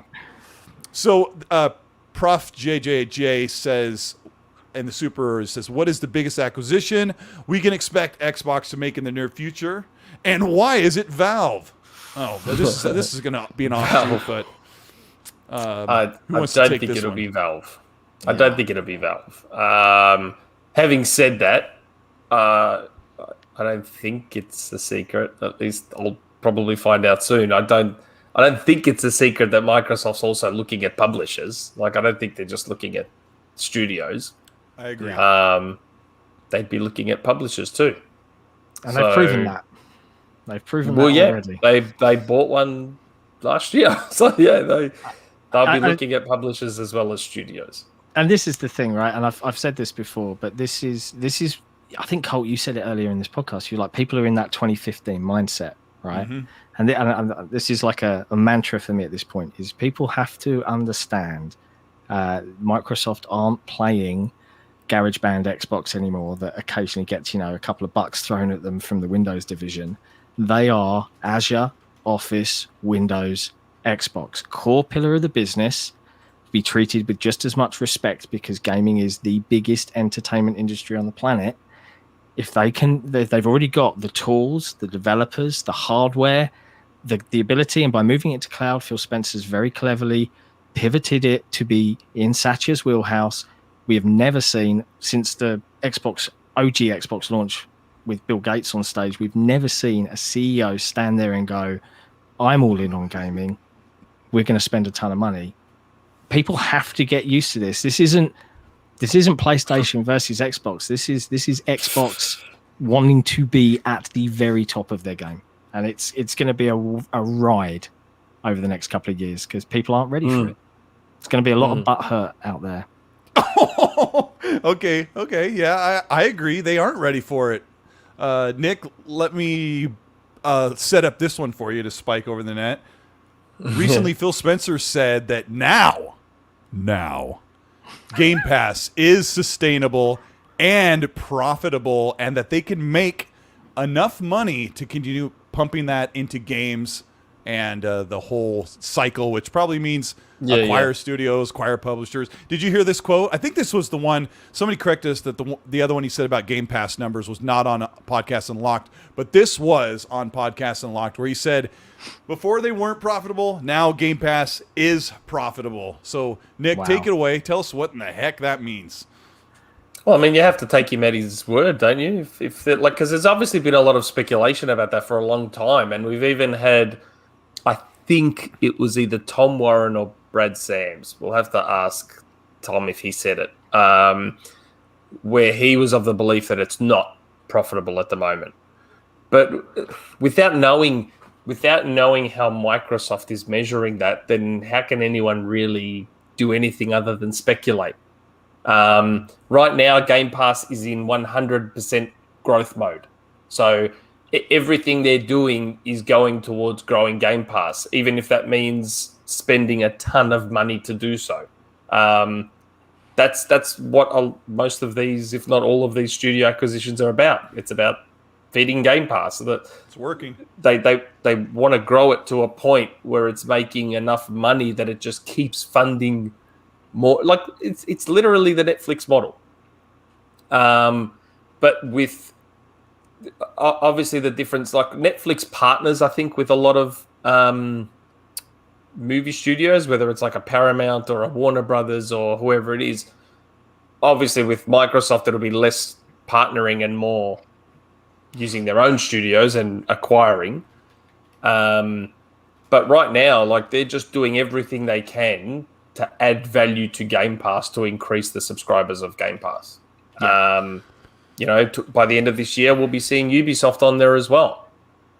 At most likely no extra charge. So you'll have EA Play on there, you'll have Ubisoft on there, as well as Microsoft on there, all for the same price that you're already paying now, which is you kind think of Uplay's ridiculous coming? when you think about it. I mean, I assume you know no, I know it is. No. Wow. That's going to be huge. It is. It's coming at either November. I believe it's November or December. It's supposed to be coming. That's when you think we'll hear about it officially? Like, that's a big get, too. Yeah, because a lot of people thought maybe it would be announced at E3, but I feel that's like a $10 a month or $15 a month service. Like, does Xbox acquire that for like $2 per? I don't even know how that works. I want to say I'm not too sure. The deal I was told about back in January, which we mentioned on our podcast, was that it was initially for like a Vault style thing, like EA's Vault. I don't know if it had any branding or anything back then. I think it has probably gained some branding since then. When we saw that leaked survey that talked about Ubisoft Plus Lite, Ubisoft Plus Basic, Ubisoft Plus. Mm-hmm. So I've got a funny feeling they've been working on branding for that Vault since then. So if that's the case, we'll probably get a Uplay Plus Lite, which is just older Ubisoft games straight into Game Pass. Yeah, and don't forget, guys, like when you go into your Game Pass, don't forget to go down one category down to the EA Play thing, and you've got a whole bunch of other games to add from your collection. Yeah. I forgot. So I don't know if I don't know if I said this in the beginning of the show, but a follower gave me a 1-month code for Game Pass. I can't remember if I said you did mention it. You did. Okay. You did mention right at the beginning. One of my moderators is going to drop that code in, so if anybody's quick enough to Control C, Control V in, it's just 1 month, but yeah, it's something you can give to nephew, younger brother, just use for yourself and tack it on. I think you should be able to tack it on to what you pay for. They're going to drop it in the chat. It will be Happy Bomb as one of the moderators, so we'll drop that in if that can happen. But yeah, that'll be your 25-digit code. There's no character missing, and this person says they have a few of them, so I might just do that just to kind of get those off their hands and get people into the Game Pass subscription model. So I can't remember what we were talking about before you brought up. What did Paris say? Paris going to tweet that Nick confirms Ubisoft Plus coming to Xbox Game Pass. Look, it's funny. I'm not scared. Like we said it back in January on the rumor mill. We said I can confirm Ubisoft's games are coming to Game Pass. The only thing I didn't know, like a lot of people were like, is it Ubisoft Plus? And at the time, I wasn't told it was Ubisoft Plus. All I was told was that it was like a Vault style thing. Now, the branding of that might become Ubisoft Plus Lite or Basic or whatever it is. I don't know. All I was told was that the deal is for a Vault style thing with Ubisoft's games on Game Pass. But that won't be till the end of the year. I'm watching the chat now and I'm like, you know what? If you people were watching our podcast, this wouldn't be such a surprise to you because we said this 6 months ago. So I don't know why everyone's so surprised about it right now. It's funny. Lethal's holding down the chat. He's doing a really good job because Obi, one of the other guys, isn't been in here. So Lethal's got 5 or 6 arms taking care of everything all at once. He's amazing. But yeah, we've got this code coming in here any second. But wow, that's. I think what it was a lot of people were expecting maybe that Ubisoft would be announced at E3.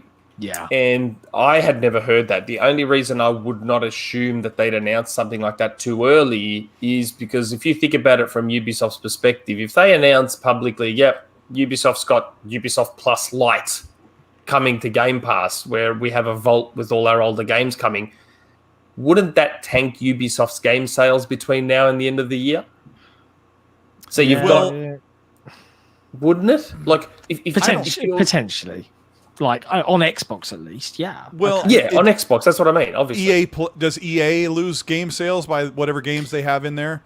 Paris is saying kind of the same thing. He lines up with us. He's like, Paris says, I don't have any sources, but Ubisoft coming to Game Pass is smart business for both of them, for Xbox and Ubisoft. So yeah, I think what we're seeing is these publishers and these platforms, even PlayStation, understanding that just selling the game at $60 or $70 is not the only way to go, and they're seeing this uptick of success in a service. It's just one of those things. Like, we don't have the privilege of looking at like the reds and greens and all the pie charts and everything that somebody in the back end of Xbox would see, but they're looking at those numbers and going, you know what, this works. So we're kind of giving the games away. We've got residual revenue stream coming in every month. Let me punch out some numbers I'll pull totally out of my rear end. But I think it's what I'd call a guesstimation. So if there's 23 million, and I think you guys might agree with me, if there's 23 million Game Pass subscribers right now, I would say about 12, this is kind of weird, okay? I would say about 12 million of them are full price payers. The other may be using like the upgrade for a year or two, the exchange rate, right? So you could at least say 10 million are paying about $10 a month. So if you do that math, which I did it earlier and it's on my phone, I'm not even going to fetch it, but it's like, let's say it's 1.5 billion they're bringing in. So with Phil Spencer knowing all these people are coming in, they're investing money, Game Pass is finally turned over out of the red. It's crazy. It's a revenue stream that no one's ever had the nature of enjoying. And I think that's why John and Nick are sitting here with me tonight talking about Xbox buying more studios, and not just buying studios, but buying publishers that are in charge of bringing studios games to the masses. It's totally amazing. We've got 1,200 people watching live. We've been going here for a little bit. We've got, I think, one more thing to talk about. Let me see if I've got any other great people who've said some things. Let's see here. Holy smokes, I went up too high. Blast the Bass says, they took your gerbs. They took our gerbs. That fuck is so good. Brett Bingham says, Colt, 136 billion is great money for acquisitions, especially for well-known publishers. Some who have announced but undefined partnerships with Microsoft, and then he does little side eyes. So I think I am one of those guys that says, hey, don't celebrate sales. But do celebrate, like Shinobi said on Twitter today, all three of these platforms are doing phenomenal. It's a good time to be a customer. Yep. It's absolutely great. Yeah, it's like we talk about all this Ubisoft acquisition and not acquisition, sorry, misspeaking. Don't get excited, people. But we talk about them coming onto the Vault, onto Game Pass, and Paris popped up in the chat. He said it makes good business sense. A lot of people expel this fear that you're going to have 100 different subscription services, and indeed we kind of saw that attempt, right? We saw EA Play launch and EA Play Pro and Ubisoft Plus, but the reality is, A, there's not that many publishers that can do that, and B, even those publishers arguably don't make enough games to justify a monthly subscription. And that's the crux. And I think that's why you've suddenly seen EA Play not go out the window, but join forces with Game Pass, because as a first party, as a $1 trillion company that can invest in the medium, Microsoft can facilitate a worthwhile subscription service. I think that's why it's resonated with so many people. That's why it's gone nuts, aside from a really great Twitter team that run that account. They're great. They're great. They are fantastic. Oh, that's interesting what you said about EA going to the wayside. I don't know. I think that's the word you used. Because if you think about it, a couple of years ago, I wasn't really paying attention to the EA subscription service. On PC, you had some first launch games. But on console, I think maybe they weren't making a lot of money. And if Xbox comes in and says, look, here's how much we're willing to give you to dump into Game Pass, you're going to get a bunch more people playing your games. All their games are microtransaction heavy. So EA's like, that's the funny thing when we talk about going into Game Pass, like, oh, the poor developers. but they've seen the money. Like Satya goes here, and Sarah Bond, amazing Sarah Bond's like, here is the money, and that's why they're in Game Pass, because it makes sense, and we are the beneficiaries of that. Yeah. Let's get out of Game Pass, because we'd be a meme if we talked about Game Pass for an hour and a half. Yes, we would. Let's talk about one last thing. Phil Spencer said that Halo Infinite is not make or break. Havoc says that Colt used to just get paid to mention Game Pass. No, I didn't. Phil Spencer said that Halo Infinite, when I get animated, my earbud like pops out of my ear. It's like Phil Spencer said that Halo Infinite is not make or break. We'll start with John. What does he mean by that? We've talked about this a little bit this past couple of days. Man, okay, so it's a deep discussion. Paris knows this. If he's still in the chat, he said things on Twitter and it ruffled some feathers, right? In that Halo Infinite, and I'm paraphrasing you, Paris, so please forgive me if I misquote you here, but something along the lines of, it can't just be a good Halo game. It can't be it can't be, that was fine. It has to be a phenomenal Halo game. It has to be a phenomenal game in its own right. It has to, hit that AAA banger status that is so lauded on the blue side of the gaming world, etc., etc. I could talk about Halo a lot. I have to think about what I say here. So there's a couple of things I will say. I've had the pleasure of doing some events with Microsoft for both the Master Chief Collection launch and Halo 5's launch. Awesome. Which was fantastic. And, I got to meet a lot of the developers. I got to meet a lot of the marketing teams. How I arguably kind of worked with Nick to start Xbox here was those relationships. And I've done a lot of map building in Halo 5, working direct with the 343 Sustain team. Every single interaction I've had with everyone from Frank O'Connor to the community leaders like Unishek and some of the Forge Sustain team back in Halo 5, every single interaction, those guys live, breathe, and care about what Halo is to so many different people across the world, right? And I am a big Halo fan. I'm a Halo nerd. I'm wearing a Forge t-shirt right now. Let's see it. And yes, I understand the sentiment that Paris has said. Sorry, this is going to be a slightly longer rant than I planned. I understand the sentiment, and I kind of, as a pure-based consumer, being selfish, I kind of agree with it.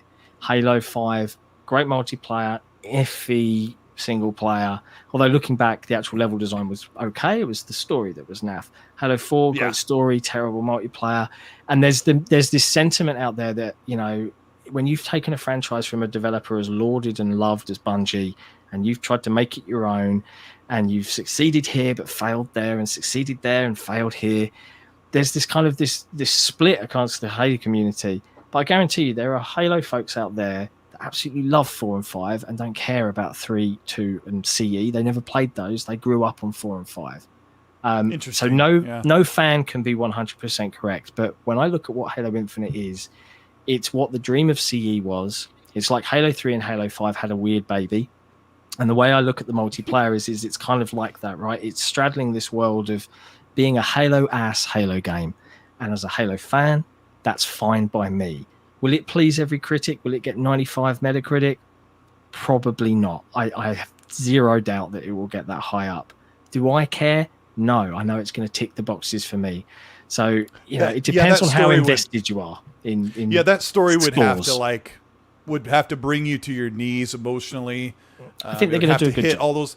I don't know if Halo has kind of done that. Some of the parts of the story of really hit you emotionally. But I think to get it in the 90 Metacritic, you have to have great gameplay, great visuals, great feel, and then you have to have a story that stays with you and resonates with you emotionally. Yeah. Paris in the chat says, I don't agree with what Phil said about Halo, but there's no way he could have said anything else. And I'll give my opinion real quick before I take it to Nick, is that my take from Phil saying that Halo isn't make or break, my take was simply the Xbox platform is too big and too broad and bigger than it's ever been for one game, even as big as Halo, to be the make or break for the platform. That was where I took from his statement. But I want to hear from Nick what you think about Phil making that statement when Ryan McCaffrey says, "Is this make or break for the Xbox platform?" Was he saying make or break for Xbox or make or break for Halo? For Halo, I believe is the quote. Is it make or break? I for thought the it was franchise? make or break for Halo. Yeah, for the franchise of Halo, not because I was going to say that Paris took the words out of my mouth. Like, I think Infinite, whether Phil likes it or not, is make or break for Halo. Like, Phil has to say it's not make or break, but the simple fact is, like, they also thought that last July's demo was fit for public showing, and then a month later they delayed it after saying it wouldn't get delayed. So they're going to say all these people, whether it's Phil, Jim Ryan, whoever, Phil Harrison, whoever you want to say, they're all going to say the things they need to say at the time they need to say them. So they're obviously going to say that Halo Infinite's not make or break for Halo. Fact is, it kind of is. Halo 4 was a big change from Bungie's, some good, some bad. Halo 5 was even more change again, and despite sitting at 84 is viewed as a bad game.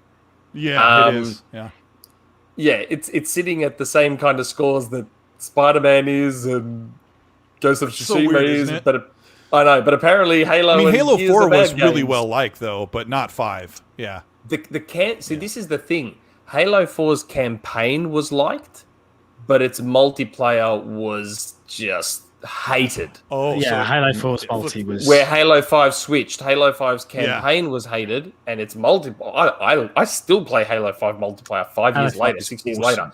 It's great. Well, do you guys think that there's going to be a middle ground? Because it seems like people they're really hopeful of the Halo's multiplayer. It's looking really promising right now, right? It is. From what we've seen, it's looking really good.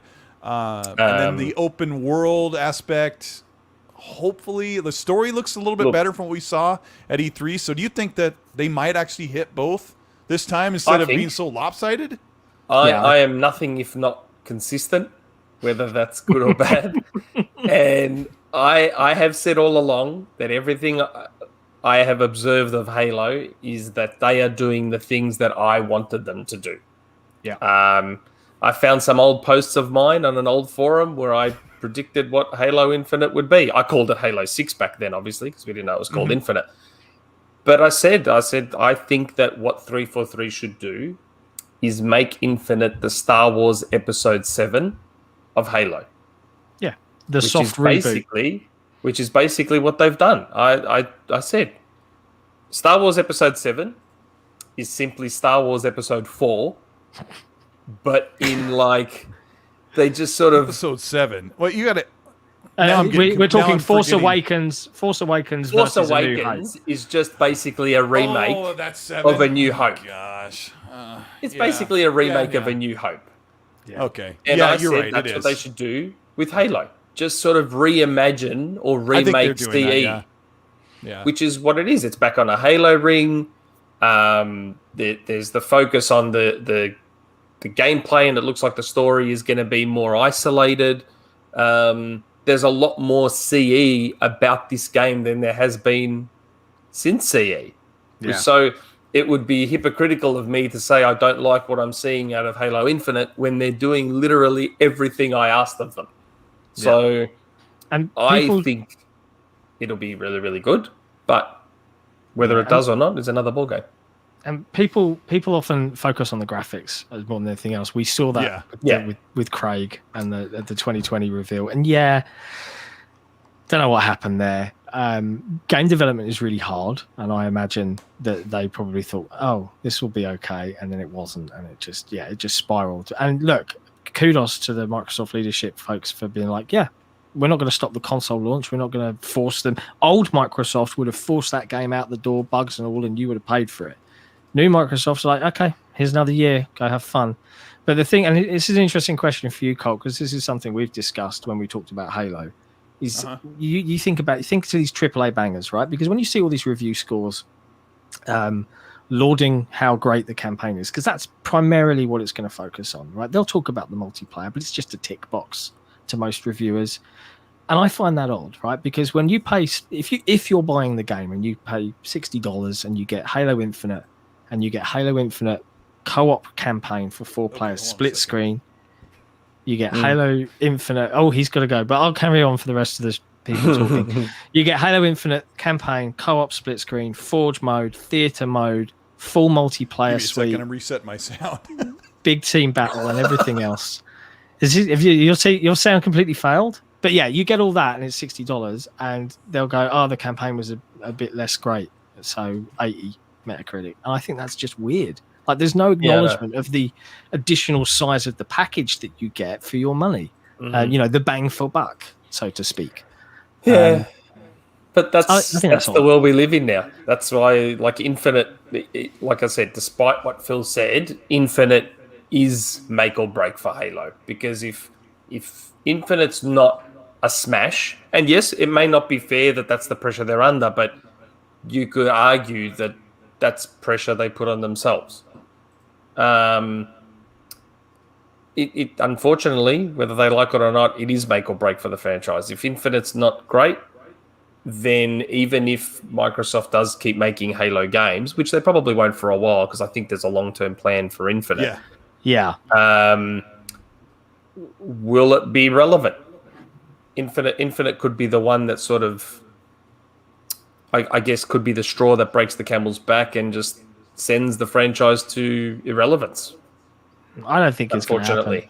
I think free-to-play... I don't know if it will or not. I'm just saying that if it's not a smash, then that could be the breaking point for the franchise. That's all. I think the better question to ask is, in today's Microsoft Xbox world, is Halo the Xbox game anymore? Is it the biggest game on Xbox? Is it the one that everybody's going to play? Maybe not anymore. Maybe it's not. a different world.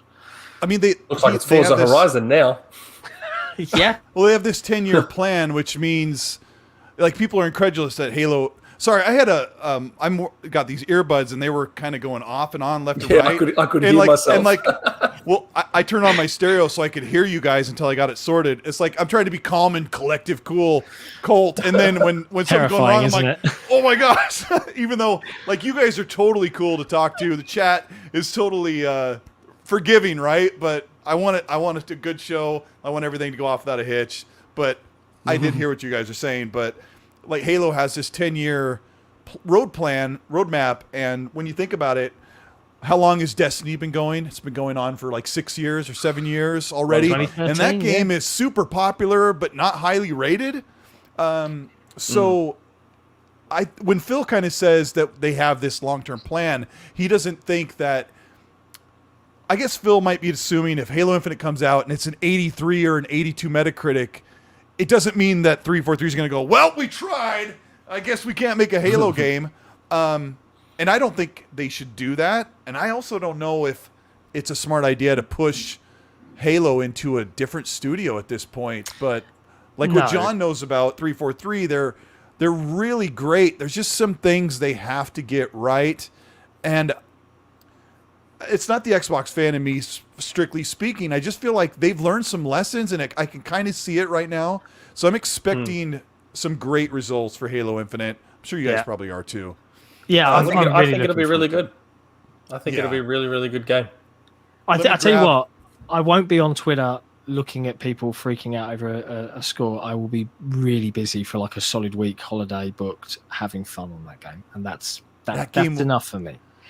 If you can find a way to play the game instead of refreshing the Metacritic page, I swear you might have a good time. But unfortunately, that is how it is. Yeah. Eric B says, Colt and Xbox era, this needs to be a regular thing. Love this. And I've been on your guys' show before, so it's sort of the same thing, being able to talk about games the way we do. And we don't really know each other other than these interactions. And this is the best thing about running a podcast, is making friends across the webcam. It's totally amazing. You guys have been really great.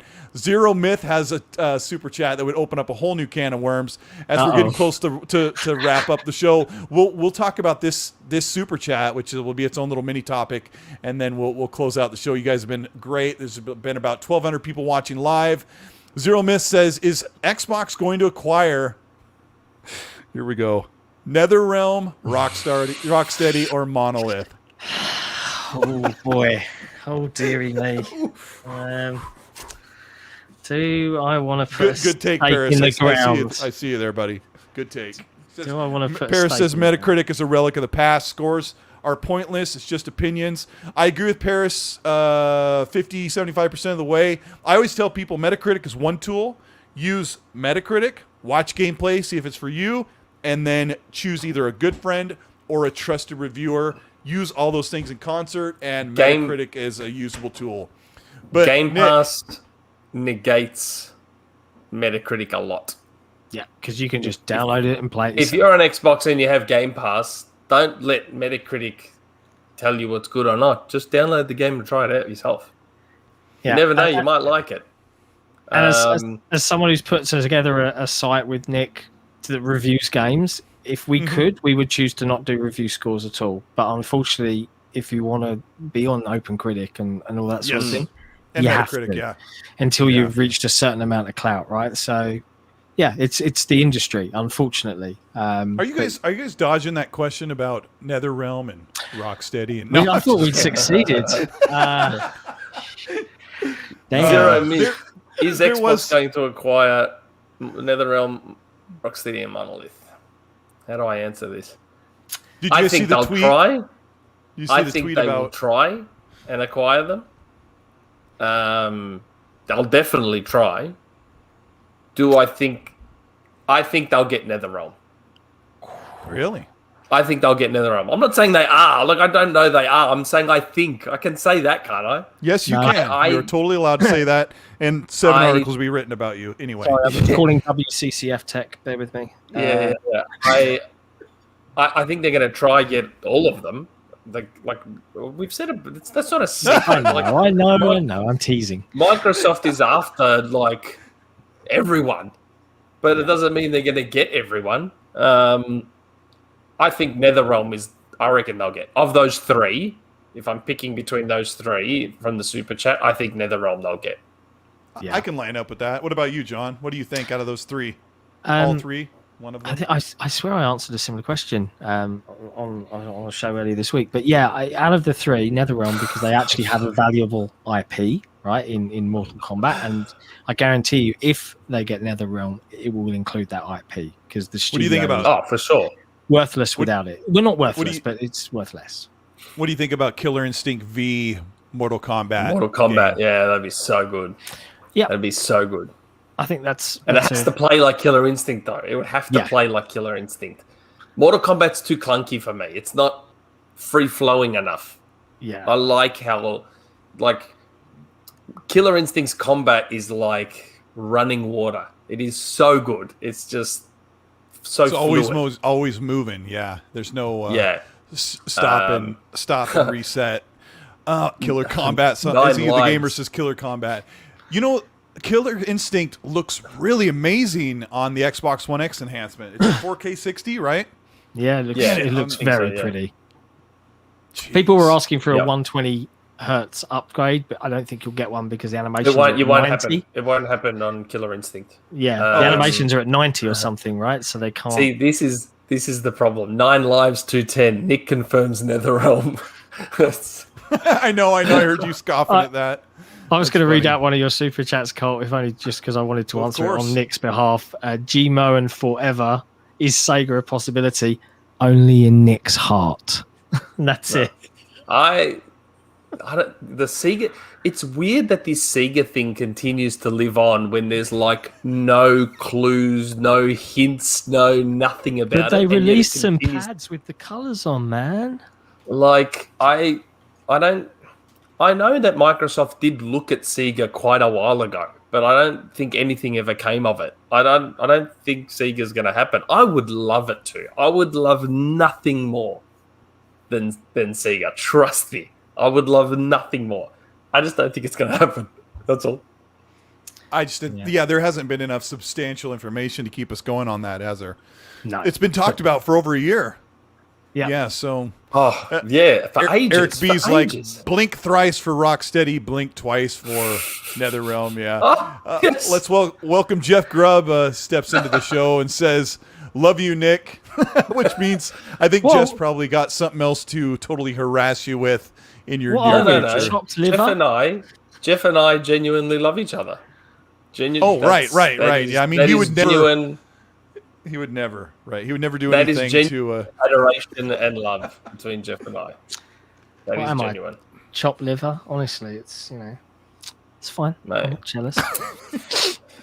But yeah, I mean, there are a lot of Unshakable acquisition talks. Yeah, Jeff Grubb says it's true love, but yeah, in this community, it's true love, aka I will choke you out and steal your wallet, and it's going to be a great time. But yeah, if you've had a great time, this is the Xbox Newscast. I've been here, as I call it, a collaboration with the Xbox era guys who are representing gaming across the globe, and I'm on one little corner trying to hold up my little end of the bargain, but these guys are amazing. I've had a great time. If you're watching on YouTube, you're on the Colteastwood channel, where I've started this new podcast. This is episode number 9, believe it or not. Done this a little over almost 2 months. I don't know. I can't do the math, but it's been a little while. And if you're listening after the fact, we're on Spotify, Google Podcasts, Apple Podcasts, and Pocket Podcasts, where you can listen to that on demand or check this show out on demand. And I'll get timestamps up in a little bit after they come out. Is there more nastiness coming in the chat while you guys... Jeff says to John Clarke, where's my dry cleaning? Yeah. I'll get it for you right away, sir. I'm sorry. I've never seen Jeff wear anything that required dry cleaning. What a fraud! That's a good point. But yeah, he's like he's dry cleaning his graphic tees and his cargo shorts. But no, it's a really fetching prom dress. That's what it is. That's funny. But this community is absolutely amazing. Somebody made a like watercolor painting on their phone of Jeff Grubb, and then people get a little crazy. Yeah, I saw that.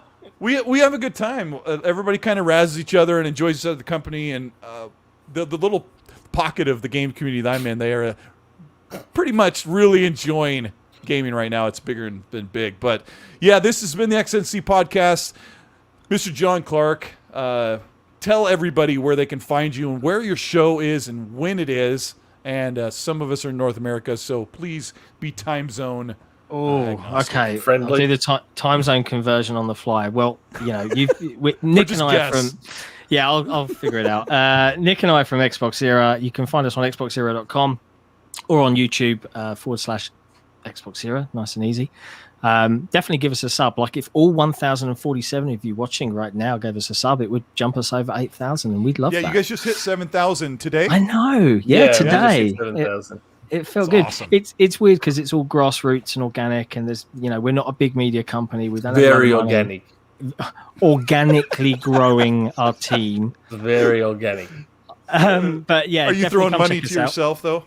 No, all the money we get goes back into the podcast. I'm going to tease something. We're doing something really cool in I can't give you too specific because, it's fluctuating, but a couple of months maybe. There's something really cool coming. But podcast-wise, check us out. We're on Saturday nights at 10 p.m. UK time, 7 a.m. Australia time, and 2 p.m. Eastern Standard Time. Boom. There you Wow, go. you Are we did it. Are we moving forward an hour? Oh, crap. Yeah, we are. Wait, when is that? Are you It moving your will- show, or are you talking about daylight savings? Nick wants Which an we extra have to- hour in bed. is I want basically- more sleep on a Sunday morning. So we want to start an hour later. You will get a better show out of Nick if he's well rested. So go That's for right. it. Yeah. That's exactly It's right. true. Nick, It's true. And I can pretty myself up. you're known as Shpeshal Ed, which I spelled wrong, and I'll fix it. I guess if it Yeah. matters at this point, it's too late. It's I should've done that fine. A long time ago. It's fine. But I'm used to it. tell us about you, where you came from, and what when you hatched, and where they can find you. Well, yeah, I'm obviously on Xbox Era as well. That's what you're looking at down there is my Twitter. Where's my finger there? Yeah. That's basically my Twitter handle at Shpeshal Nick _Nick. I'm on the podcast with John. You'll find me there. We have our YouTube page where you'll find reviews, you'll find spotlights, you'll find all sorts of cool stuff. And we're even starting to delve into meme territory now, I think. Yeah. Aren't we? Yeah, It the looks like. meme. I might have a part 2 for that meme. It was so entertainingly popular, so I might have to post it. I'll plonk it in the chat for lols because you'll like it. When you see Yeah. it, Colt, you'll want to tweet it out. I promise.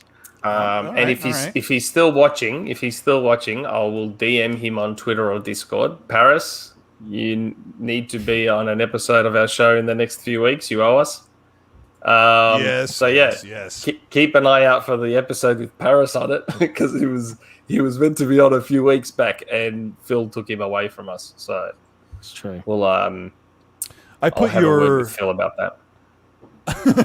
I put your link in the chat so people can go and sub, so we can get Thank you you, a couple more. Thanks for that. I'm also going to put in a link for this. Let's see, I've got like these shirts that I make. Yes, I noticed Be that nice. t-shirt. I've got XNC shirts. I've got one that says "Control Your Life." I've got all the controllers that you can play over the years. Me standing up on camera was probably the worst thing I could have done just now. I just saw myself in the playback. I look like a dork. But hey, yeah, I've got these shirts. I do them Teespring. They've got these. This is a commercial, but they've got these shirts that are like a stretchy material, which are good when you've got a dad bod. Like they're not clingy. They're just good. They're just good, man. Just wear them around with no pants. It's great. So yeah, check out a shirt. But no, it's been so fun Colt will having probably you guys be on on. our show again too. We'll do another crossover again soon. Yeah, I mean, your guys' show runs at like I don't know, 1 or 2 in the afternoon. Yeah, it's in the West afternoon Coast for me. you. Yeah, so On a it's Saturday. on a Saturday, which is really easy. When if you're like me, if you're a real gamer, you don't like to get out that much. You want to stay home and game and sit and watch a really cool podcast. Like that's perfect for Saturday. If you don't want to go mow the lawn or be a real human being, those guys are wasting their time out there when you can play good games. But Real world. the real world, what? I can't even level up. But Yeah, no, exactly. thank you so much. You guys wave to the chat. They're watching you now. We're going to take off. It's been a really good show. It's like 2:30 in the morning or something for John. So tell him thank you so much for staying up. He's going to crawl into bed and he's going to be hating it tomorrow. But you had a good I'll time, live. guys, right? It's worth You had a it. good- Thank you for having us, Colt. did. Thanks for having us on. brilliant. Yeah, sub to these guys. Watch their podcast on Saturday. Keep an eye out for it. And, hey, be nice. Thanks a lot, That's guys. the one. Ciao for Bye, now. everyone.